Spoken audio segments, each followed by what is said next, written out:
Él en la Universidad del Valle desde que trabajamos muy fuerte de todo lo de acuerdo de confidencialidad, de todo esto. Y pues voy a leerles también la información que se les envió a ustedes. Él es magíster en biociencias y en derecho, abogado, especialista en propiedad industrial, derechos de autor y nuevas tecnologías, director de su firma especializada en la protección de resultados de proyectos de ciencia, tecnología e innovación desarrollados por universidades, centros de desarrollo tecnológico y empresas, con énfasis en la estructuración jurídica de actos de transferencia de tecnología, en especial biotecnología y aprovechamiento sostenible de recursos genéticos. Asesor y apoderado general de varias universidades y empresas nacionales y extranjeras en trámites de solicitud de patente, creación de spin-off y negociación de resultados, innovación, desarrollo industrial. Desde el 2009 es mandatario fase internacional del Tratado de Cooperación de Patentes, PCD. Entonces, pues para mí es un placer presentarles a ustedes al doctor Felipe Figueroa, que como bien les decía, nos ha acompañado a nosotros hace más, yo creo que como unos Felipe, pero aquí tiene usted entonces la palabra y a ustedes, pues, una vez más agradeciéndoles la puntualidad, ¿no? Doctora Patricia, muchísimas gracias. Sí, como usted bien lo indica, pues son muchos años que hemos trabajado desde la universidad de al menos temas de protección de propiedad intelectual y de transferencia de tecnología y pues obviamente siempre he considerado y consideraré a la Universidad del Valle como mi casa y ha sido la plataforma como tal más importante para la consolidación de nuestra firma y también para todos los negocios y asuntos que se dieron de manera posterior a toda esta gran experiencia que bajo su liderazgo iniciamos en el año 2007. Valle. Así que para mí compartir con todos ustedes esta noche un tema que es polémico.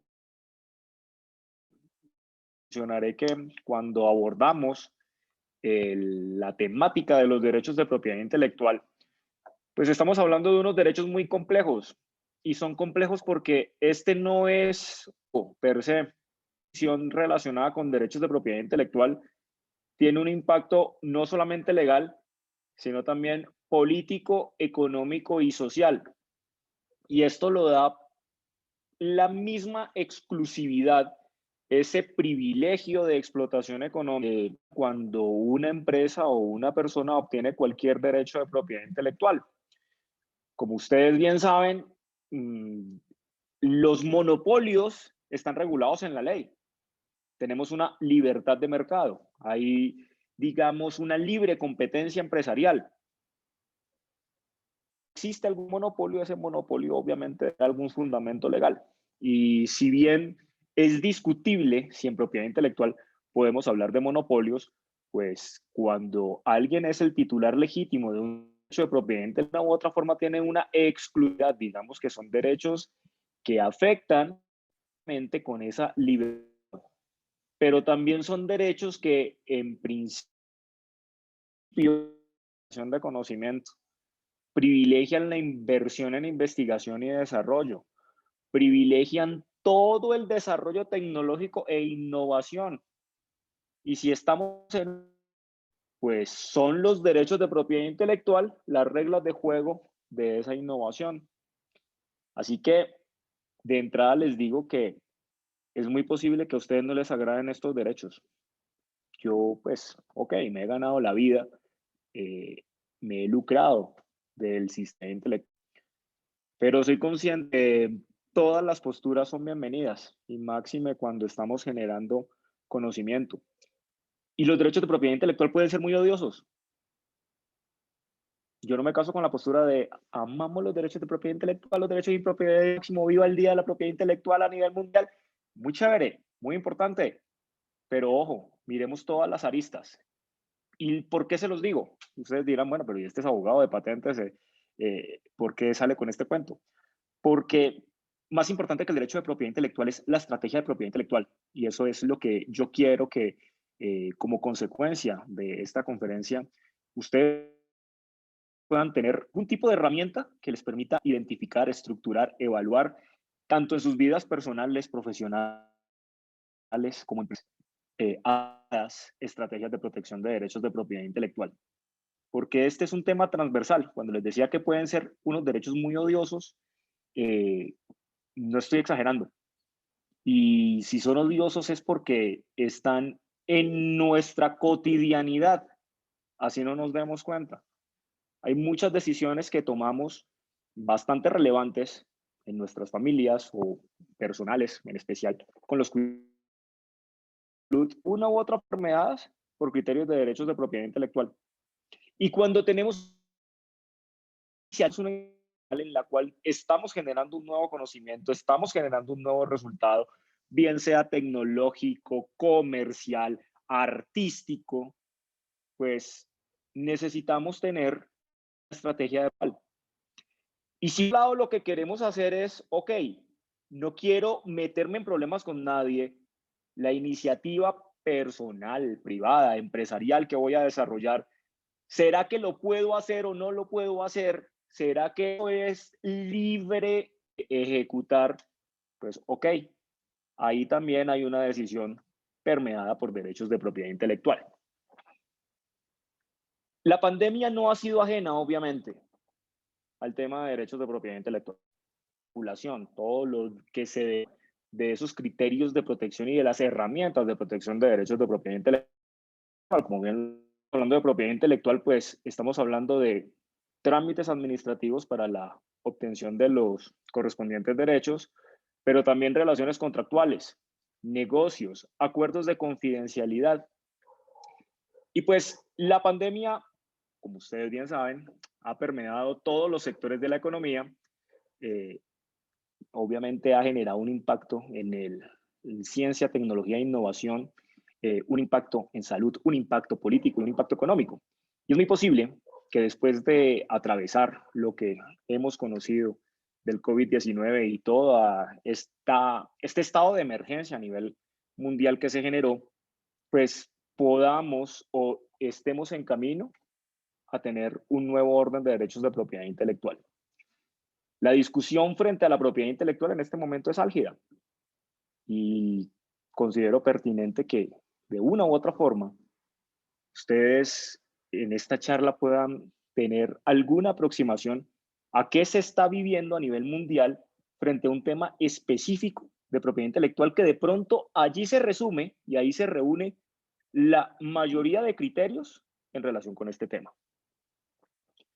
Los derechos de propiedad intelectual históricamente han sido mm, impulsados, fomentados, incentivados como un mecanismo de retribución.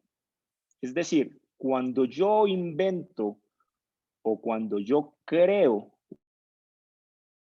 un nuevo resultado o un procedimiento, yo estoy generando un beneficio a la comunidad. Pero ese beneficio debe ser objeto de retribución, porque si no, ¿qué incentivo voy a tener para gastar tiempo, recursos, dinero en generar nuevas soluciones, en generar nuevos resultados que puedan resolver algún problema técnico o en generar alguna nueva creación artística? ¿Para qué me voy a poner en esas si no voy a tener nada a cambio? Entonces, siempre se ha mantenido una postura clásica. Acá les comparto, por ejemplo, cuál ha sido la postura de la Oficina de Patentes frente al tema de propiedad intelectual. La consideración de contrato social. ¿Y por qué contrato social? Pues bien, porque como les decía, ese derecho de exclusividad que yo tengo como consecuencia de la obtención de cualquier derecho de propiedad intelectual, eso que me permite tener esa diferencia en el mercado, esa exclusión, esa facultad de poder autorizar o prohibir a un tercero que reproduzca lo que yo cree, que en últimas esa es la gran consecuencia de la obtención de un derecho de propiedad intelectual, eh, es visto como una retribución cuando yo divulgo de qué se trata mi invento. cuando yo divulgo de qué se trata mi creación. Es decir, usted, inventor, divulgue de qué se trata su invento y yo como Estado, por esa divulgación, le concedo el privilegio de que sea solamente usted el que lo pueda explotar. Pero divúlguelo. Divúlguelo porque con su divulgación voy a generar nuevas fuentes de generación de conocimiento. A partir de lo que usted divulgue de su invento, pueden venir inventos venideros. Puede generarse un desarrollo tecnológico e históricamente el desarrollo tecnológico es directamente proporcional al desarrollo económico. Esta ha sido la postura clásica de decir, ok, usted va a invertir en investigación y desarrollo, perfecto, esa inversión está garantizada en el sentido de que si usted le pega protección, efectivamente genera nuevo conocimiento, genera un resultado susceptible de protección mediante cualquier derecho de propiedad intelectual, ese derecho le va a permitir esa exclusividad en el mercado. Que esa bien es una decisión jurídica porque es un acto administrativo, tiene una consecuencia económica, política y social, cualquiera que sea el derecho, obviamente en diferentes impactos. Cualquier derecho de propiedad intelectual, por simple que sea, por sencilla que sea la decisión, tiene esa incidencia. Históricamente se ha mantenido esa postura, pero no ha sido una postura unánime. Joseph Stiglitz, Premio Nobel de Economía, ha sido un gran contradictor de los derechos de propiedad intelectual. Stiglitz, a diferencia de la postura clásica de protección de derechos de propiedad intelectual, de incentivos a la propiedad intelectual, dice, replanteemos el tema. La propiedad intelectual no es un incentivo. Si vamos a hablar de incentivos, pueden haber otros incentivos. La propiedad intelectual es una barrera, porque usted, y en especial con los derechos de patente, las patentes son los derechos que se conceden frente a los inventos de producto o de procedimiento, usted está generando una barrera. La postura de Stiglitz cuando menciona, ok, imagínense que hubieran existido patentes para el tratamiento de la gripa. ¿Cómo se hubiera podido superar la problemática de gripa a nivel mundial? Cuando puede, es decir, a quienes de una u otra forma pueden acceder o negociar con el titular de ese derecho de propiedad intelectual, son los que se van a ver beneficiados. A la población, solamente un grupo de privilegiados va a poder acceder a esa solución. Entonces, esos derechos de propiedad intelectual, tal como están hoy configurados, son una barrera de conocimiento. Y como les decía, obviamente esto no es ajeno. Kamala Harris, siendo senadora, presentó un proyecto de ley porque en su criterio, tema de patentes. Y creo que todos nosotros hemos tenido que comprar un medicamento genérico o un medicamento de marca, sea cual sea la decisión que hubiésemos tomado, es una decisión marcada por propiedad intelectual. Un medicamento genérico es un medicamento cuya patente elementos que me gustaría que ustedes tuvieran muy claros. La temporalidad, no hay derecho eterno. Esa temporalidad años. Harris manifestaba en su momento que en el sistema, porque si tienes una patente como compañía farmacéutica o en el caso de los medicamentos, puedes poner el precio que quieras. Diga, ojo, que eso es un monopolio. Si técnicamente está bien empleado el término monopolio, pero la verdad es que sí, tienes una exclusividad en el mercado y es una exclusividad amparada por la ley, amparada por el derecho de propiedad intelectual. Pero eso ocurrió antes en la pandemia. Recién iniciado el, el estado como tal de emergencia a nivel global, Álvaro Uribe, por ejemplo, mencionó que las universidades no estaban sujetas a patentes por tratarse de un problema de salud pública. Según él, manifestaba en este tren, la excepción se encuentra en tratados internacionales, es decir, dentro de la visión política de Álvaro Uribe Vélez, dijo, ojo, a cero, universidades pueden utilizar lo que a bien quieran, porque no están sujetos a patentes. Y si bien puede ser una postura y una visión que no tiene más mínimo fundamento legal, empezando incluso por los mismos tratados que se firmaron en su gobierno. Postura antagónica como la de Gustavo Petro, abogaba y sigue abogando por la eliminación de patentes sobre el COVID, es decir, o sobre tratamientos, dispositivos médicos y soluciones en general para el COVID. Y realmente esta discusión que estamos viviendo en este momento, me imagino que ustedes de una u otra forma han escuchado noticias frente a la necesidad de quitar patentes para las vacunas en el sentido de tenemos una problemática a nivel mundial. Es ilógico que existan patentes cuando es población afectada. Tampoco se gana mucho cuando que se pueden vacunar cuando tenemos un problema pandémico. Y es decir, pues si tenemos gran parte de la población mundial sin vacunar, el problema va a seguir existiendo independientemente de que tengamos los recursos o no tengamos los recursos para las vacunas. Y digamos que dentro de toda esa discusión ha emergido nuevamente ese escenario de debate. ¿Las patentes son buenas o son malas? ¿Son necesarias o no son necesarias? Aquí muchas posturas políticas han abogado por acabemos con las patentes. O mejor, eliminemos las patentes para vacunas. Que las vacunas sean de uso libre, que los medicamentos libres para que desarrolló la fórmula o que desarrolló la vacuna o que desarrolló el dispositivo médico, el único que pueda realizar negocios relacionados con ese producto. Ok, una postura. Pero por otro, también hay una postura antagónica.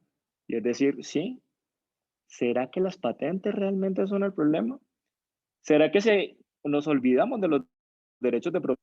¿Va a haber una distribución equitativa de estos resultados? ¿Podemos tener un acceso público y común a este tipo de resultados? Diferentes publicaciones científicas se han mostrado pues, a lo que se ha denominado un waiver. El waiver es una figura consagrada en tratados internos con propiedad. Hay un tratado que rige incluso en Colombia para todos los países que pertenecemos a la Organización Mundial del Comercio que se llaman el ADPIC, Acuerdos de Propiedad Intelectual relacionados con el comercio. Este acuerdo, que es un acuerdo global que nos rige a todos los que pertenecemos a la OMC, pues establece unas pautas, tanto como de criterios de protección, qué se puede patentar y qué no, porque pues igual no todo sería patentar, no se pueden patentar. Las plantas no se pueden patentar.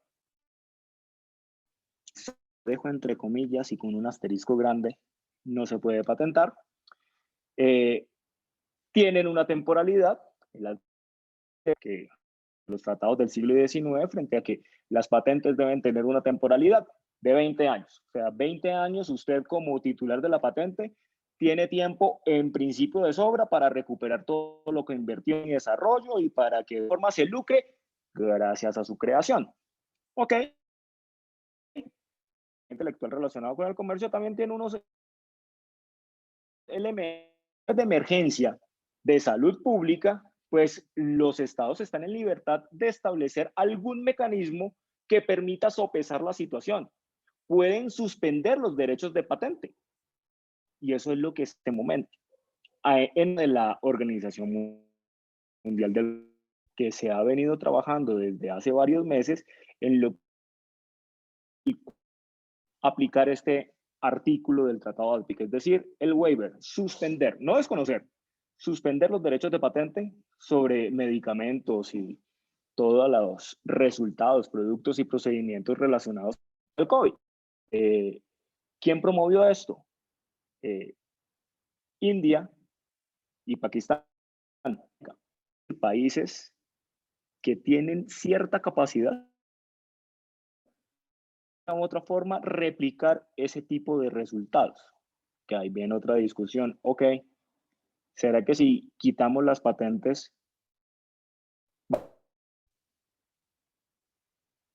y aquí viene uno de los primeros elementos, hasta dónde la copia es legítima? Podemos satanizar la copia, a derecho de tu propiedad intelectual. Infracción a derecho de tu propiedad intelectual tiene unas consecuencias civiles y en algunos casos penales. Pero ¿será que siempre copiar es ilícito? Miraremos con más calma. Como les decía, acá hay un punto y la propiedad intelectual se basa en qué divulgo y qué no divulgo. En generalizada, con un tema como el del COVID, no es ajena a sus emprendimientos personales. Ustedes en sus emprendimientos, en sus actividades profesionales e incluso en sus actividades personales, de una u otra tomar decisiones de cómo lo protejo. Si yo quiero un nuevo resultado,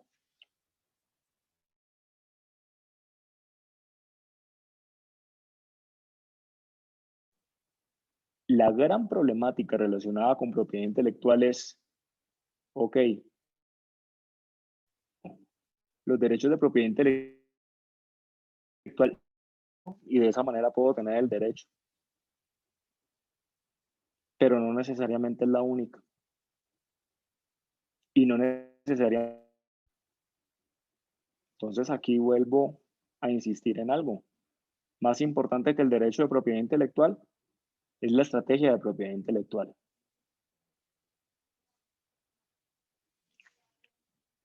La estrategia es más importante que el derecho de propiedad intelectual y que cualquier decisión de propiedad intelectual tiene un impacto económico, político y social. Hay una decisión de propiedad intelectual y es conceder patentes sobre vacunas de COVID. ¿Por qué? Porque la legislación establece que cualquier invento que cumpla con los requisitos de patentabilidad, es decir, que sea novedoso, que tenga nivel inventivo y que tenga aplicación industrial, que sea un producto o un procedimiento en cualquier campo de la técnica, puede ser patentable. En ese orden de ideas, una vacuna que sea novedosa, que tenga nivel inventivo y tenga aplicación industrial, es patentable. Digamos que cualquier vacuna de las que conocemos, Pfizer, Johnson Johnson, Moderna, Sinovac, cumplen con los requisitos. Imagínense el problema que está resolviendo. E imagínense, pues, si no es novedoso. Entonces, legalmente, los estados deben conceder patentes sobre este tipo de vacunas o este tipo de productos, a no ser de que se tome una decisión en contrario o se adopte alguna medida como el waiver que les comentaba. Pero más allá de esta discusión, dentro de toda esta parafernalia de vacunas de COVID, una bastante lucrativa fue la del CEO de Pfizer. Ustedes recordarán que hace un año exactamente estábamos, hoy precisamente, la formalización de la elección de Joe Biden se demoró algunos días. Pfizer era totalmente decidido el tema de quién era el nuevo presidente de Estados Unidos para comunicar al público la obtención de la vacuna.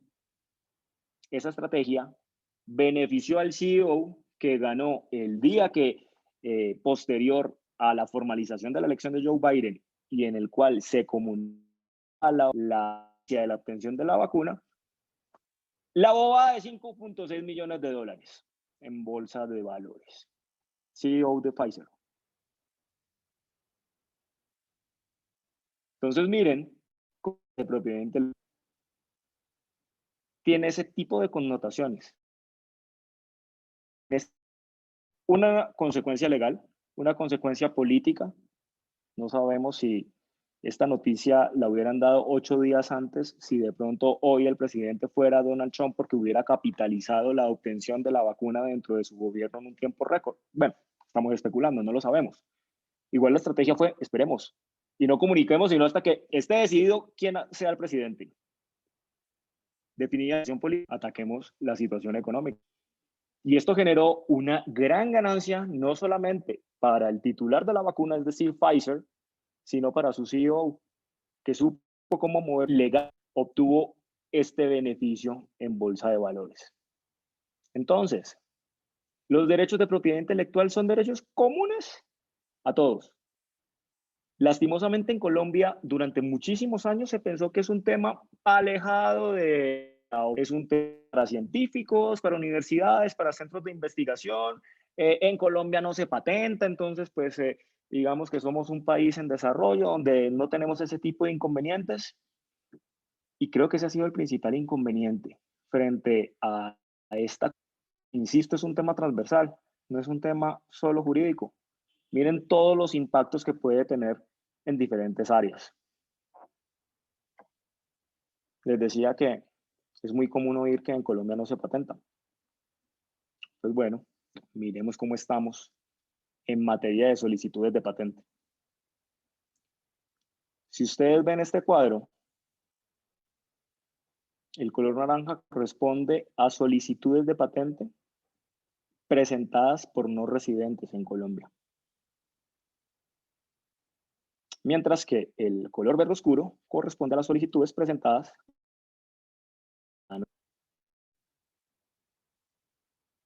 De acuerdo a esta gráfica, información tomada oficialmente de la Mundial de la Propiedad Intelectual, podemos evidenciar que no es que en Colombia no se patente, es que los colombianos no patentamos, es muy diferente. Pero aquí miren las cantidades de solicitudes de patente que son presentadas por empresas o personas. Noten la simetría que existe frente a las solicitudes de patente presentadas por ciudadanos colombianos versus extranjeros. Y este cuadro me lleva a explicarles brevemente que en derecho de patente se parte del principio de territorialidad. No hay una patente mundial, no hay una patente internacional per se. El derecho de patente solamente se encuentra vigente en el territorio donde así se presenta. Es decir, ¿por qué vemos que hay solicitudes extranjeras en Colombia? Porque son solicitudes que si no se presentan en Colombia, no tendrían ninguna validez, no tendrían ningún fundamento legal, es decir, no tendrían ninguna protección. Pero si ustedes ven este cuadro, nunca hemos superado la barrera de 2.000 solicitudes al año, juntando colombianos con extranjeros. Y si comparamos que en Colombia ni siquiera se presentan 2.000 solicitudes de patente al año, y comparamos el número de patentes que se presentan a nivel mundial, nos damos cuenta que más del 96% del total de patentes que se presentan en todo el mundo no se hacen vigentes en Colombia. ¿Qué quiere decir esto? Que tenemos el 96% del conocimiento generado en el mundo, protegido por derechos de propiedad intelectual, que en Colombia sería de uso libre. ¿Y por qué es de uso libre? Porque pues no se han hecho efectivos los derechos de protección. Al no estar materializados esos derechos, como colombianos tendríamos oportunidad de acceder a ese conocimiento sin vulnerar derechos de propiedad intelectual. Dicho de otra forma, ese por ciento de patentes que no se encuentran vigentes en Colombia, que no estaríamos infringiendo ninguna norma. Lo que no podemos es infringir lo que está acá.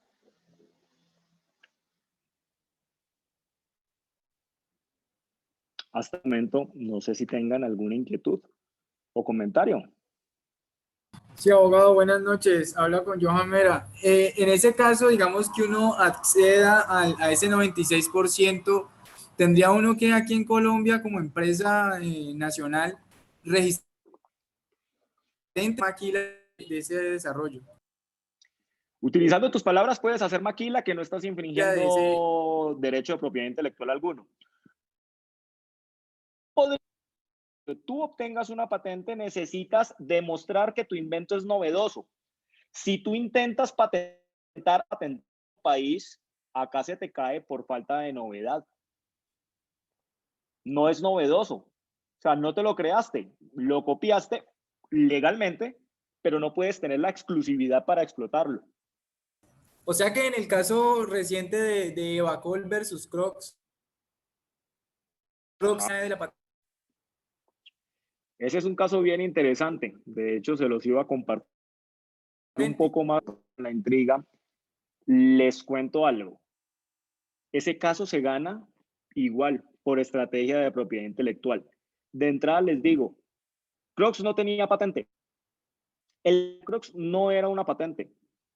El derecho que tenía Crocs y que tiene Crocs es una marca tridimensional. La marca es otra herramienta, es otro instrumento de protección de derechos de propiedad intelectual. De hecho, siempre el consejo es que veamos los derechos de propiedad intelectual dentro de un sentido integral, es decir, hacer uso de todas las herramientas que estén a nuestro alcance. Crocs no le gana a Evacol por patente, le gana por un tema marcario. Más adelante. Pero sí, si Crocs no hubiera tenido ese derecho marcario protegido en Colombia, Evacol nunca hubiera tenido un inconveniente legal.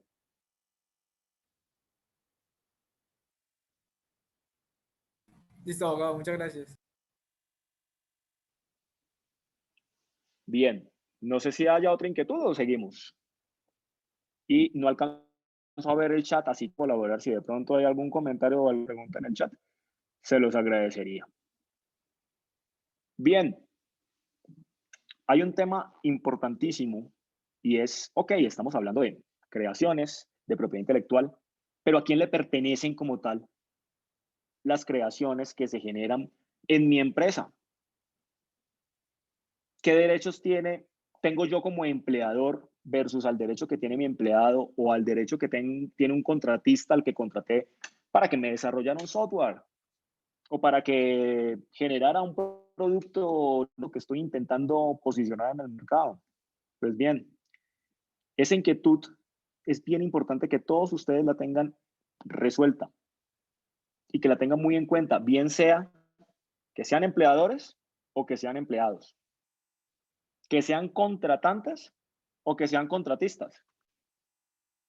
Y es que legalmente existe una presunción aplicable en Colombia. Y es que en las relaciones laborales o en las relaciones contractuales, cuando estamos hablando de contratos de prestación de servicios, los derechos patrimoniales de propiedad intelectual se entienden transferidos al empleador o al contratante. ¿Qué significa esto? En propiedad intelectual hay dos tipos de derechos. Lo que se denominan los derechos morales, que son los derechos míos a ser reconocido como el creador, el inventor, como que yo fui la mente brillante que obtuvo ese resultado. Pero esos derechos morales no siempre le pertenecen al titular de los derechos patrimoniales. Es decir, yo puedo ser el inventor, pero mi invento puede tener un dueño diferente. Y cuando estamos hablando de una relación laboral o de una relación contractual, siempre hasta hace pocos años existió esa disputa de, no, esto es mío. Usted es mi empleador, pero usted me paga un salario, pero es que esto lo creé yo, entonces es mío. ¿Ok? La ley 1450 de 2011, es decir, es una norma relativamente nueva, porque estamos hablando que es una norma de hace 10 años, zanjó esa discusión y dijo, se presume que los derechos de propiedad intelectual en su contenido patrimonial son transferidos a quien emplea o a quien contrata. Es decir, si ustedes en sus empresas, si son empleados o son empleadores, sus contratos laborales o los contratos de prestación de servicios no tienen regulación de propiedad intelectual, es decir, quién va a ser el dueño de lo que yo haga como empleado o como contratista, no habría mayor inconveniente legal en el sentido que se aplica esta presunción. Es un punto que se debe tener en cuenta siempre, porque bien sea el rol que ustedes desempeñen, deben tener en cuenta esta presunción y deben tener en cuenta el objeto del contrato. Es decir, yo estoy siendo contratado ¿para qué? Si yo estoy vinculado con una empresa de software y me pagan por desarrollar software, pues va a ser la empresa de software la titular del software que yo estoy desarrollando. Si yo estoy vinculado en una empresa de biotecnología y estoy contratado, bien sea laboral o por contrato de prestación de servicios, de van a pertenecer a la empresa que me contrata. Y yo como empleador siempre deberé reconocer esos derechos morales de mi empleado o de mi contratista. No podré obtener un derecho patrimonial sin hacer el debido reconocimiento del derecho moral de mi empleado o de mi contratista. Ahora bien, todo esto se enmarca dentro del mismo objeto de la relación. Si yo estoy contratado como ingeniero de sistemas para un tema de desarrollo y escribo un libro de poemas, pues obviamente totalmente diferente al objeto del contrato que estoy ejecutando. Entonces, esa presunción establece que las obras creadas como consecuencia de la celebración laboral, de acuerdo al objeto de esa celebración laboral o contractual, van a tener esa titularidad. Y ese es un punto que espero que siempre les quede claro. Lo que ustedes hacen para una empresa pertenecerá a la empresa. O con ustedes como empresarios, lo que ustedes contratan, eso que hace el contratista, la titularidad patrimonial les pertenece. Y ahí pueden haber inconvenientes. Pueden haber inconvenientes porque yo como desarrollador de software, si desarrollo un código fuente para la empresa que me contrató, no puedo utilizar ese código fuente cuando me vincule con otra empresa, porque estaría violando los derechos de propiedad intelectual. Ah, pero ¿cómo así? Pero yo fui el que lo creé. Sí, pero esa que te contrató. Tendrías que empezar a escribir el código desde ese pues, un código que ya escribiste. Igualmente, si desarrollas un invento en virtud de esa relación laboral o contractual, pasaría exactamente lo mismo. No puedes llevarte el invento hacia el otro empleador o hacia otra empresa que te esté contratando. Ahora bien, una problemática común en las empresas es cuando se tiene la intención de generar un nuevo resultado.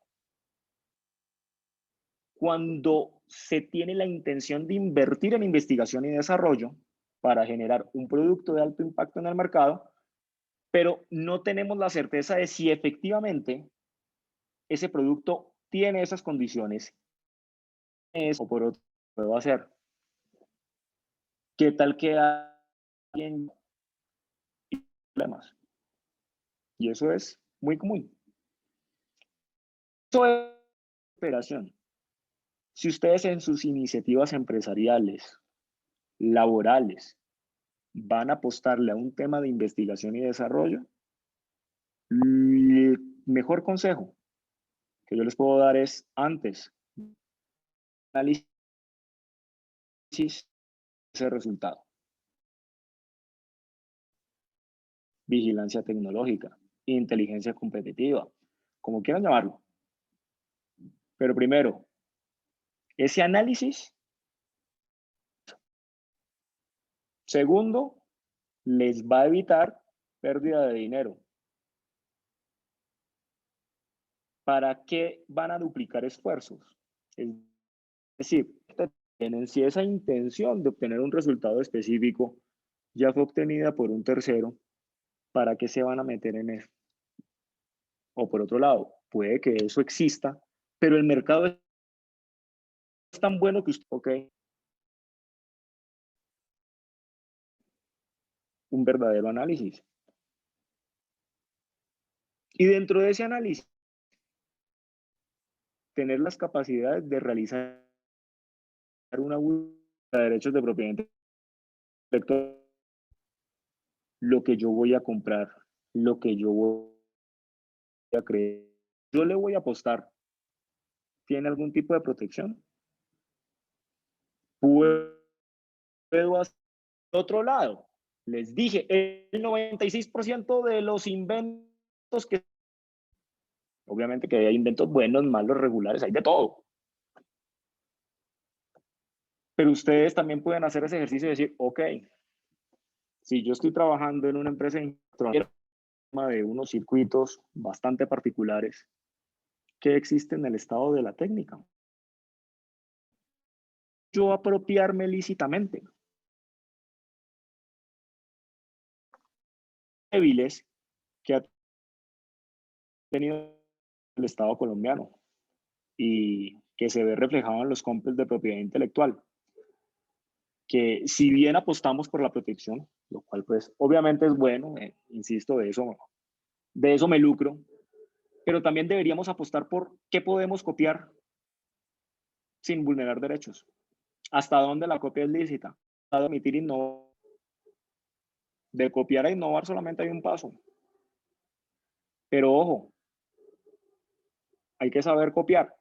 Y cuando digo hay que saber copiar es, hay que saber aprender lo que se encuentra en esa libertad. Lo que lícitamente yo puedo acceder.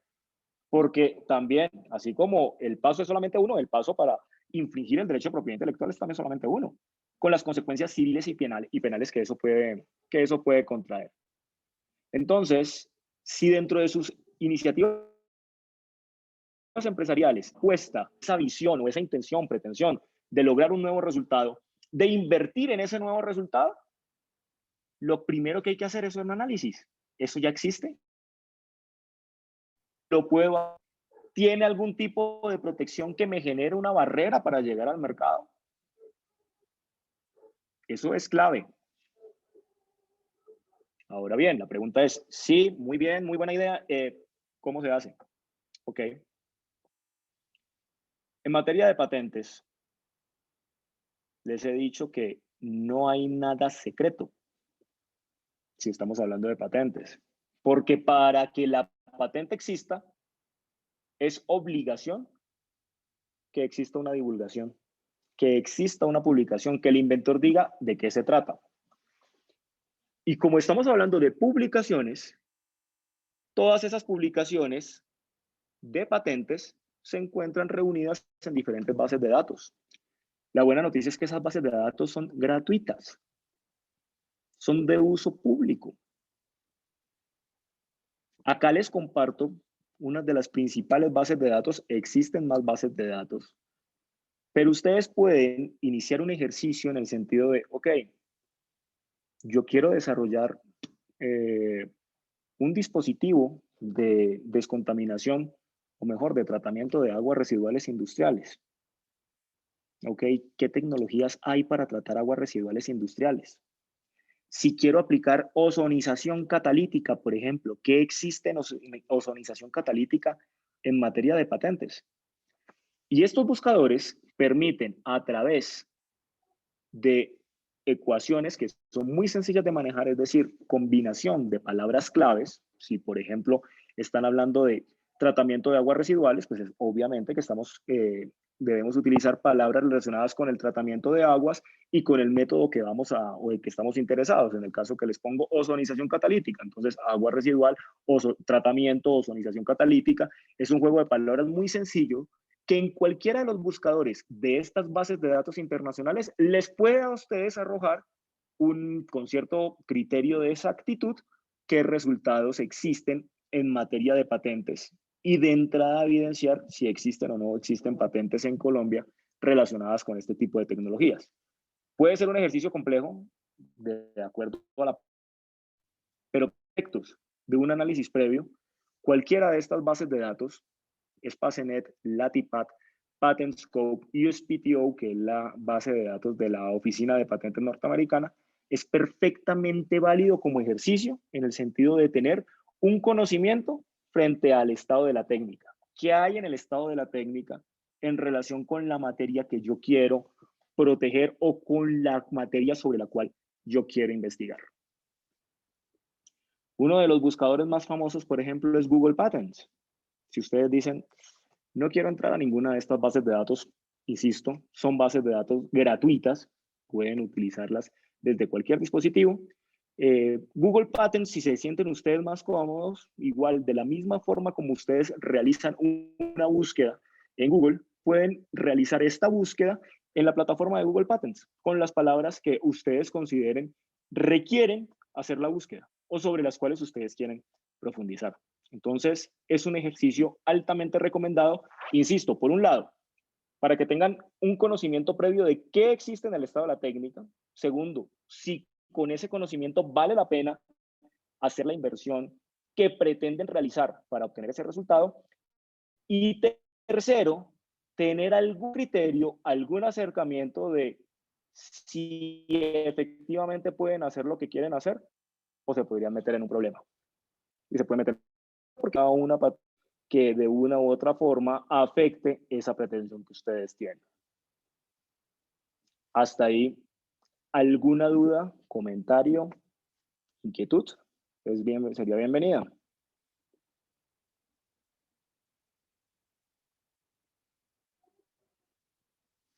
Abogado, qué pena, es que pues Johan Mera de nuevo. Una, una, una pregunta. Dale, Iván. Mira, si Sí. uno, por ejemplo, está en el desarrollo de software, ¿cierto? Y no sé, te contrata una empresa X para que desarrolles un software, por ejemplo, una calculadora. ¿Ya? Sí. O sea, en el caso tal, ¿el código fuente de la calculadora es propiedad de la empresa que desarrolló el software o de la empresa? O sea, como por ejemplo, Office. Vos Ajá. compras la licencia de Office, pero no tenés derecho al código fuente de Office. O sea, ¿uno cómo No, puede blindar ese tema ahí? tú has dicho algo clave. Tú no estás comprando un software, estás comprando una licencia de un software. La licencia es la autorización para utilizar el derecho, el resultado de un tercero. Entonces, compras una licencia de Office. Ok, perfecto. Puedes usar Office de acuerdo a los términos y condiciones de la licencia, pero en ningún momento tienes acceso al código fuente. Entonces, en el ejemplo del código fuente, La empresa contratista. la empresa contratista, pero ¿existió alguna empresa contratante que le pagó a la empresa contratista por desarrollar ese código fuente? O sea, digamos que la empresa contratante requiere una calculadora, por poner un ejemplo. Entonces, Sí, desarrolla un software y tal para cumplir con esa calculadora. Ahora bien, sí. entonces el producto, digamos que la empresa contratante que requería era una calculadora, no el código fuente de la calculadora. O sea, uno tendría que vender más que o sea, la licencia de uso de la calculadora. Ahí depende de la estrategia. Te voy a dar varios ejemplos de cómo se puede solucionar ese negocio y sería un tema negocial 100%. La calculadora entonces es un dispositivo que reúne un componente hardware y un componente software. Digamos que a la empresa le interesa la calculadora, ¿cierto? Pero con el hardware, sin el software no va a funcionar y viceversa. Si yo contrato una empresa para que me desarrolle un software para que esa calculadora funcione, lo lógico es que la empresa que esté contratando ponga unas condiciones contractuales en las cuales se asegure la titularidad del código fuente.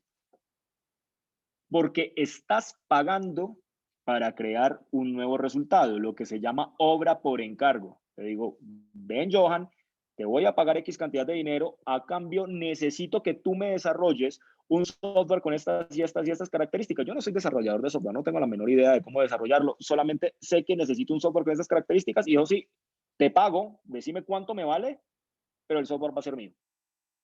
Ese es un ejemplo. Otro ejemplo es que Johan y su empresa de software me diga, Felipe, nosotros tenemos una solución y le podemos crear una solución a su medida. Así que yo lo que voy a hacer es licenciarle esa solución a la medida. Yo sigo siendo el dueño del código fuente, de manera que ese código fuente lo puedo transformar entonces para otro tipo de dispositivos diferentes a calculadoras, puedo sacar versiones de ese código fuente para resolver otro tipo de problemáticas de otro tipo de empresas, pero esa parte específica, ese software a la medida, se lo voy a dar a usted para que usted resuelva su problemita, pero el código fuente sigue siendo mío. Ese es el otro negocio. Tercer negocio, yo tengo la capacidad hardware, tú tienes la capacidad software, yo te digo, ok, celebremos un joint venture, donde tengamos una licencia cruzada. Yo te doy licencia sobre mi hardware, dame licencia sobre mi software, empecemos a fabricar en conjunto y sobre las ventas de la calculadora nos repartimos las utilidades en el porcentaje que lleguemos a negociar. Entonces, en ese ejemplo que tú pones, te estoy dando 3 modelos de negocio diferentes. El tema es, ¿qué estrategia vas a utilizar? ¿Qué derecho de propiedad intelectual vas a tener como base para esa negociación? Titularidad de código fuente, titularidad de la calculadora como tal, que por ejemplo, les decía que el software no es patentable. Desarrollas un algoritmo para la calculadora, el algoritmo no lo vas a patentar, porque la calculadora es un dispositivo perfectamente patentable. Se patenta el invento y aplicación industrial. Eso se denomina invención implementada por computador. Alguien puede decir, pero la gracia de la calculadora está en el software. En últimas, usted sí está patentando un software. Académicamente es discutible. Legalmente, es perfectamente válido que tengas protección en relación con invenciones implementadas por computadores. Es decir, les decía, el software, entre comillas, no es patentable, pero mira que es de perfecta u otra forma, vas a tener protegido un software. Lo que pasa es igual, la estrategia.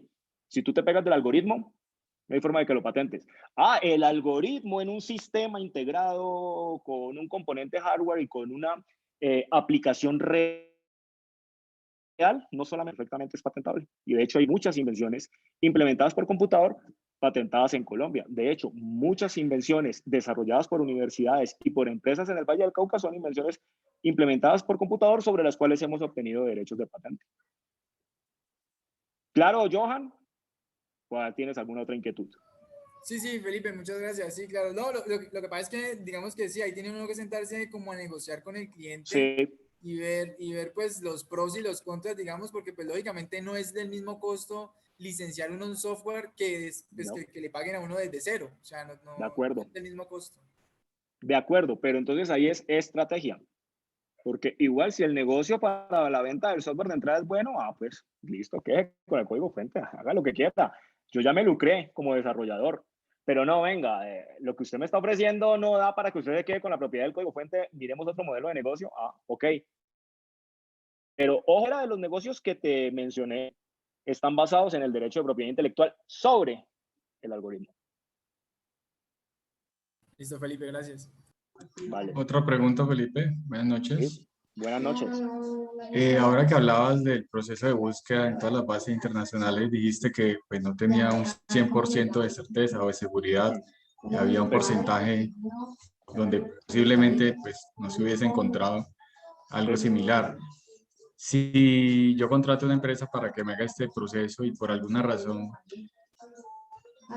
no, no me La embarran. garantiza, Ajá. sí, no lo hacen bien, qué sé yo, o no, sí, no buscan bien y después Ok. me meto en un problema porque rebotó por allá en otro lugar que alguien sí lo patentó. Sí. ¿Y cuáles son las implicaciones legales? ¿Tiene uno, digamos que la situación es igual de grave? Sí. Si se corrió ese Ahí, proceso y por algún error no se garantizó el 100% de certeza. claro, recuérdame tu nombre, por favor. Lorenz. Lorenz, gracias por la pregunta. Mira, primero, no hay búsqueda perfecta. Siempre va a haber un agujero negro por una sencilla razón. Las patentes que presentamos hoy en la Superintendencia de Industria y Comercio están en secreto hoy. Es decir, yo como solicitante tengo la facultad de pedir que mi publicación sea publicada de manera inmediata o hasta dentro de 18 meses. Si hoy presentamos 200 solicitudes de patente, Superintendencia de Industria y Comercio de Bogotá, y las solicitudes que presentamos, dijimos, por favor, publíquela en el mes 18, estamos hablando que el 4 de mayo del 2023 van a estar publicadas.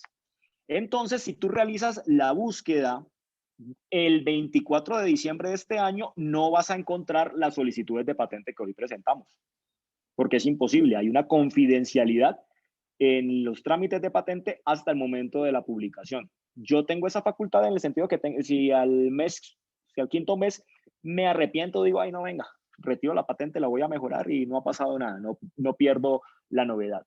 Entonces, en principio, nunca va a haber una búsqueda perfecta. Siempre el agujero negro existirá y obviamente tendrá un derecho privilegiado el que presentó la solicitud de patente hoy. Que tú no tuviste la capacidad de encontrarla y que legalmente era imposible encontrarla, pues va a ser un elemento disuasorio en el evento que tengas un proceso judicial, ¿verdad? O sea, es decir, pero venga, ahí se demuestra la debida diligencia y tu buena fe en el sentido de decir, pues yo me aventuré con esto porque cuando realicé la búsqueda, no había forma de saber que estaba infringiendo un derecho de propiedad intelectual. Digamos que en legislaciones y en mucho más avanzadas como Estados Unidos, o sea, no es un caso que se vea todos los días en día, porque pues igual, como hemos visto, ha empezado a ser relevante, pero pues todavía nos falta mucho camino y este tipo de situaciones se presentan, sí, son de cuidado, pero pues no es el día a día. En Estados Unidos es una para que yo te diga, dame este invento que yo desarrollé, me meto en líos y yo te digo, no, perfecto, hicimos una búsqueda, no tienes ningún problema, acá está un concepto, tenés vía libre, ese es una prueba a tu favor en un eventual juicio que te inicien y vas a demostrar tu buena fe. Después venís contra mí y me decís, ven, mira en el lío que me metiste, y ahí ya hay una responsabilidad civil. Y las firmas de abogados en Estados Unidos y obviamente acá también, ese establecer pues como unos criterios y unos parámetros. Pero si de una u otra forma una negligencia la que incurre, que civilmente va a ser responsable la firma que te ha...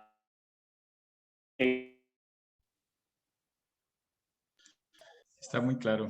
Muchas gracias. Bueno. ¿Inquietud?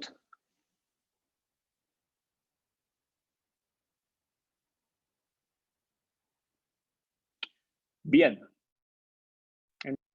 Hacer este ejercicio obviamente es de práctica, no se hace empezar a realizar este tipo de ejercicios, de decir, ok, usemos las bases de datos, miremos con palabras claves qué se encuentra, qué hay. Insisto, pueden encontrar muy buenas soluciones, soluciones que son legales de implementar en Colombia y no tienen que pagar ni licencia, ni regalía, ni nada. Soluciones lo que están buscando los pueden encaminar de una mejor forma o pueden darse cuenta que por ahí mejor no se meten.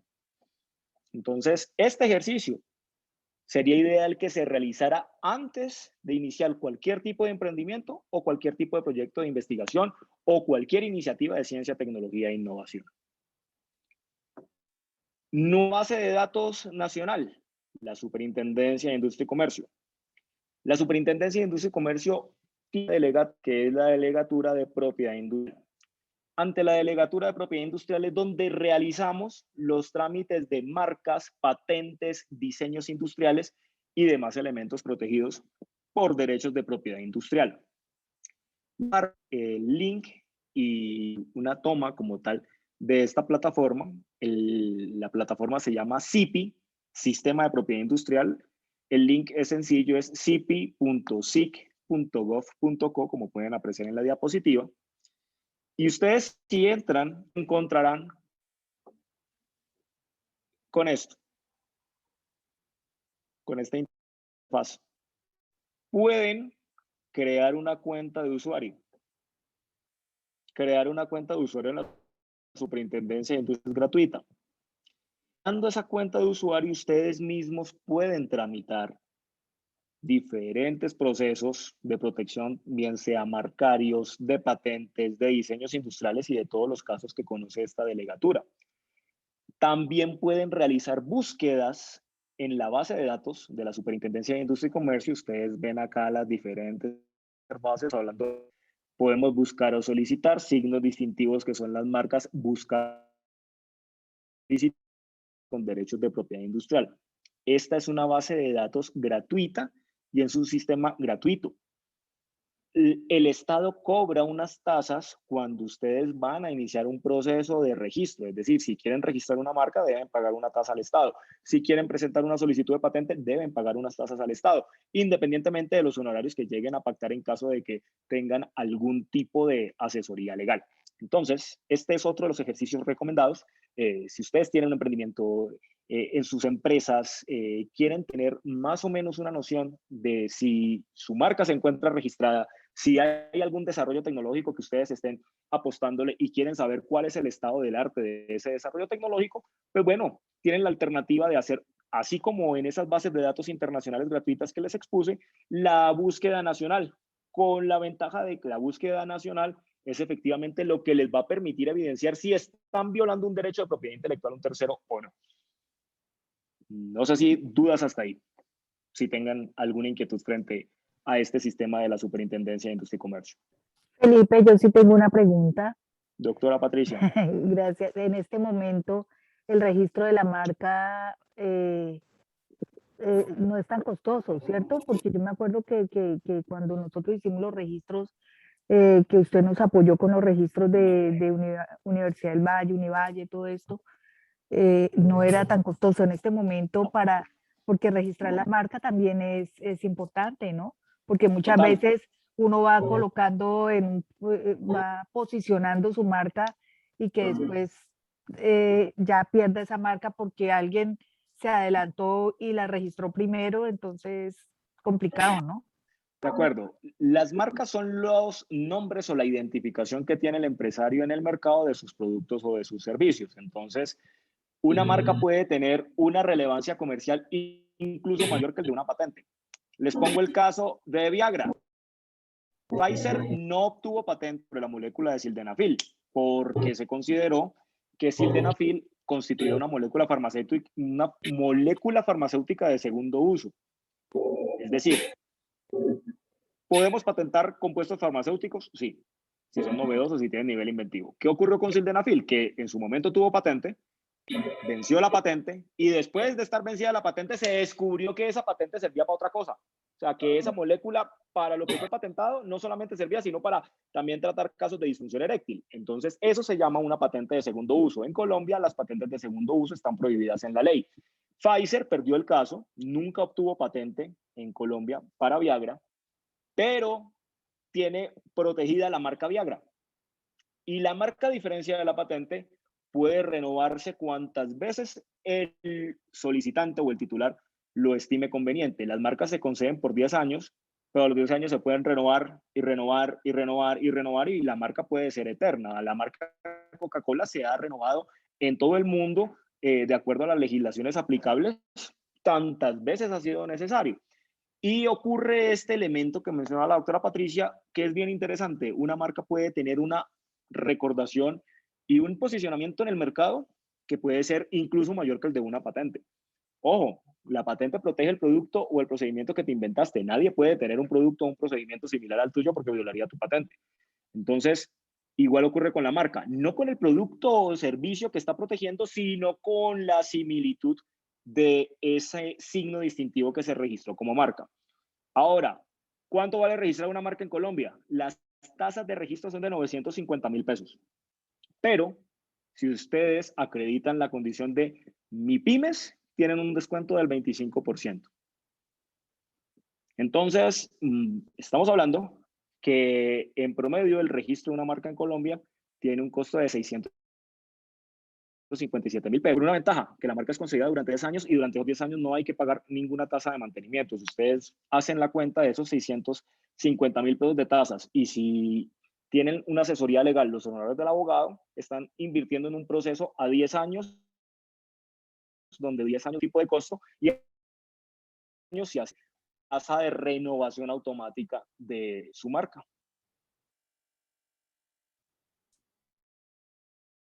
Sí, Qué pena, Felipe, una pregunta ahí, digamos, ¿cuál sería la diferencia entre el registro mercantil? Bastante, porque el registro mercantil maneja simplemente una homonimia. Yo voy y registro la sociedad Figueroa. Felipe Figueroa Sas. Tú y dices, vengo a registrar la sociedad Felipe Figueroa Sas, te van a decir, no, no se puede, ya está registrada Felipe Figueroa Sas. Ah, bueno, entonces, Felipe, perfecto. Entonces, Colombia, pues, va a confusión en el mercado tremenda que ver con mis socios. No la de la homonimia, sino que cualquier signo idéntico o similar al tuyo. Entonces, si yo tengo la marca Felipe Figueroa registrada, impediría que tú realices en el comercio cualquier tipo de negocio llamándote Felipe Figueroa de Colombia. Entonces, el registro mercantil lo que hace es registrar tu actividad comercial y el nombre de tu actividad comercial, pero no te protege de similitudes que se pueden presentar. La marca sí. Lo que pasa con Actualidad Panamericana y la librería. Entonces, el tema con las marcas es que las marcas protegen productos y servicios. Y lo que se pretende es que, así como se protege al empresario titular de la marca, se protege al consumidor. Ningún consumidor va a comprar productos de Actividad Panamericana pensando que le está comprando a la librería Panamericana o viceversa. Y de hecho, por ahí es que ha ganado el caso los pelados de Actualidad Panamericana, porque pues igual, los de Panamericana tienen todo el derecho a oponerse y a ofenderse, a iniciar acciones legales, eso es perfectamente válido, pero nunca han prosperado porque no generan esa confusión en el mercado. Listo, Felipe, gracias. Vale. ¿Alguna otra inquietud? Bueno, habíamos dicho que existe un movimiento muy importante que pretende tener un pare a las patentes de COVID.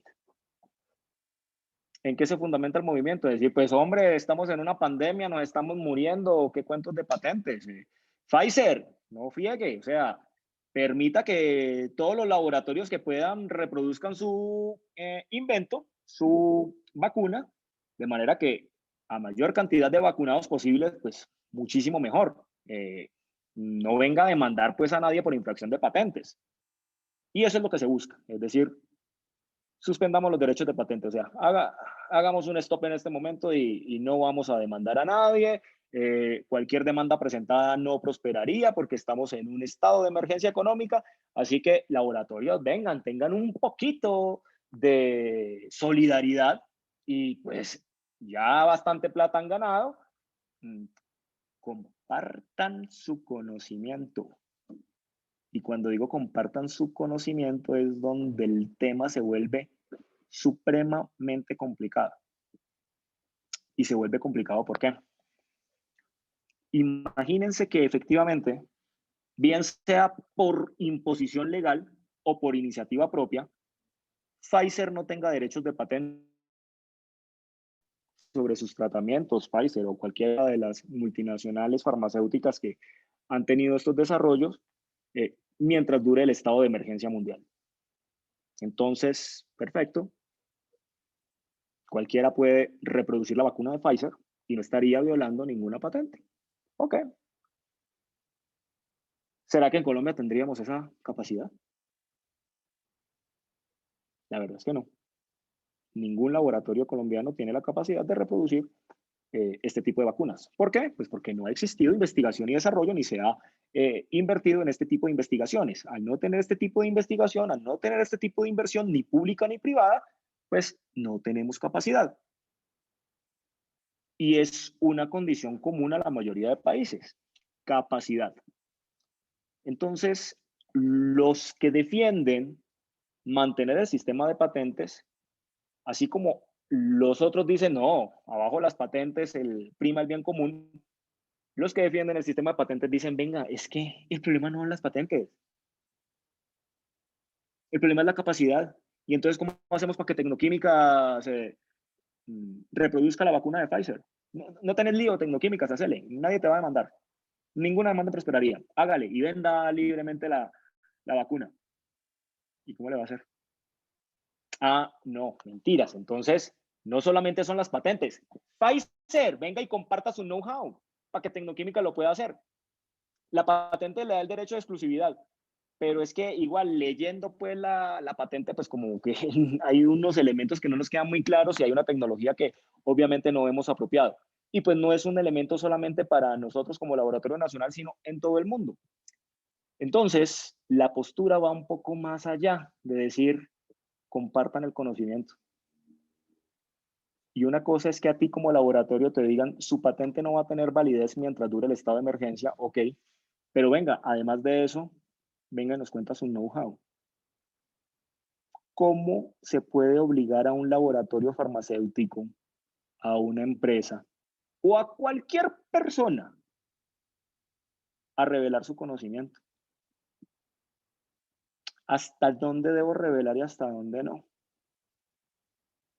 Y esa discusión que en últimas va a derivar en que la discusión sobre las patentes sea totalmente intrascendente. No se van a acabar las patentes por ahora, no se van a suspender las patentes COVID. Ustedes podrán ver cualquier cantidad de manifestaciones políticas. Biden salió diciendo incluso que él iba a abogar por la suspensión de las patentes. Listo, eso no va a pasar. Pero si así pasara, ¿Cómo compartimos el conocimiento? ¿Cómo hacemos que quien tiene el conocimiento efectivamente lo comparta? Entonces, aquí se abre otro panorama. Si bien las patentes generan ese monopolio de explotación, generan esa exclusividad, está una divulgación, en esa publicación obligatoria para que me entreguen una patente, para que me la concedan. Pero por otro lado, la ley también permite que se protejan los denominados secretos empresariales. Se le denomina secreto empresarial en la legislación aplicable en Colombia. El término anglosajón es trade secret, es decir, secreto comercial, secreto de negocio. Pero independientemente de cómo lo llamemos, secreto empresarial, industrial, comercial, de negocio, la ley a nivel mundial protege los secretos. Entonces, acá viene la inquietud. ¿A qué será que le apuntamos? ¿A la patente o al secreto? Secreto famoso, fórmula de Kentucky Fried Chicken, como para no repetir tanto la fórmula clásica de Coca-Cola. O si lo queremos colombianizar, fórmula de Cocorico, o la esquinita del Chocorramo. Bueno, secretos hay muchísimos, nunca se han divulgado cómo se hacen. Y tienen una protección legal. A diferencia de la patente, en la cual yo tengo que divulgar, yo protejo el secreto si lo mantengo en secreto. Si tomo todas las medidas que se encuentran a mi alcance para mantenerlo en secreto. De ahí la inquietud. ¿Y entonces qué camino tomar? Y estoy más que seguro que muchos de ustedes en este momento están diciendo, uy, pero patentar es súper mal negocio. Apuntémosle al secreto. En principio es válido que piensen así. Pero miremoslo con calma. Porque les insisto, más importante que el derecho es la estrategia. Entonces, si estamos en una situación en la cual tengo un conocimiento, tengo un resultado que considero tiene algún tipo de potencial científico, académico, artístico, comercial, si me voy por el lado de la protección, lo tengo que divulgar. Acuérdense del contrato social. O sea que por ahí divulgo. Si lo mantengo en secreto, en todo caso estoy protegido. Pero bueno, miremos entonces. Si voy a proteger, yo necesito determinar si mi materia es patentable. Un algoritmo no lo puedo patentar. Un método matemático no lo puedo patentar. Como hemos dicho, si se patenta, hay publicación y es obligatorio. Tengo un término de protección, no hay patente eterna, o sea que a los 20 años mi patente entra al dominio público. De ahí todo el mercado de medicamentos genéricos. Tengo que contratar abogado porque pues patentar por mi propia cuenta es bien complejo. Entonces hay que contratar asesoría legal, eso tiene unos costos. Más los costos asociados al proceso, pagar las tasas, los requerimientos, la manutención después de la concesión. Y por otro lado, tengo un problema de territorialidad, es decir, tengo una protección en Colombia, pero ojo que lo publiqué en Colombia, es decir, que en Venezuela alguien puede leer la publicación de la Superintendencia de Industria y Comercio a mi solicitud de patente y montarme competencia, desarrollar mi producto, desarrollar mi procedimiento, y yo no tengo ningún derecho para ir a ejercer en Venezuela, porque en Venezuela no tengo protección. Entonces, si vemos los elementos alrededor de los derechos de propiedad intelectual, vamos a decir, tiene su complejidad. Hay que invertir. Ahora veamos el secreto. Solamente tienen protección los secretos que por el hecho de ser secreto. Todos los ejemplos clásicos que les compartí de secreto, imagínense cuánto vale la fórmula de chicken. Otro punto importante es que no requieren trámite. Es decir, ustedes no van a la Superintendencia de Industria y Comercio o ante alguna autoridad a decir, vengo a registrar este secreto es mío. No, eso no existe. No funciona así. El secreto se protege legalmente desde que se mantenga la condición secreta. Pero para eso ustedes no necesitan ni ir a una notaría a hacer una declaración extrajuicio, ni agotar ningún trámite administrativo. Es decir, en principio, usted tiene la protección por el hecho de que tiene su secretico por ahí. Pero para que tenga esa protección, ustedes tienen que tomar todas las medidas necesarias para conservar ese secreto. Y ahí se nos puede enredar el tema. Porque ¿qué se entiende por esas medidas? ¿Qué medidas estamos implementando en nuestras empresas para que la información que efectivamente sea secreta se mantenga en secreto? ¿Qué personas tienen acceso a esa información?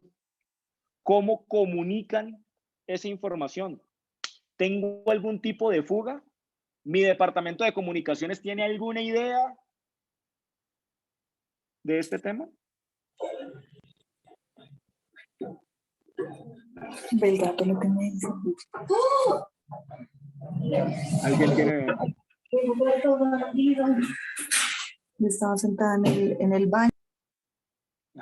Gracias. Bueno, no sé si tengan alguna inquietud. Sí, Felipe, en el chat hay unas preguntas.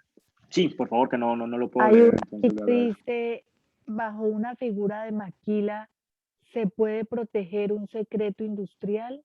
Se tiene que proteger el secreto.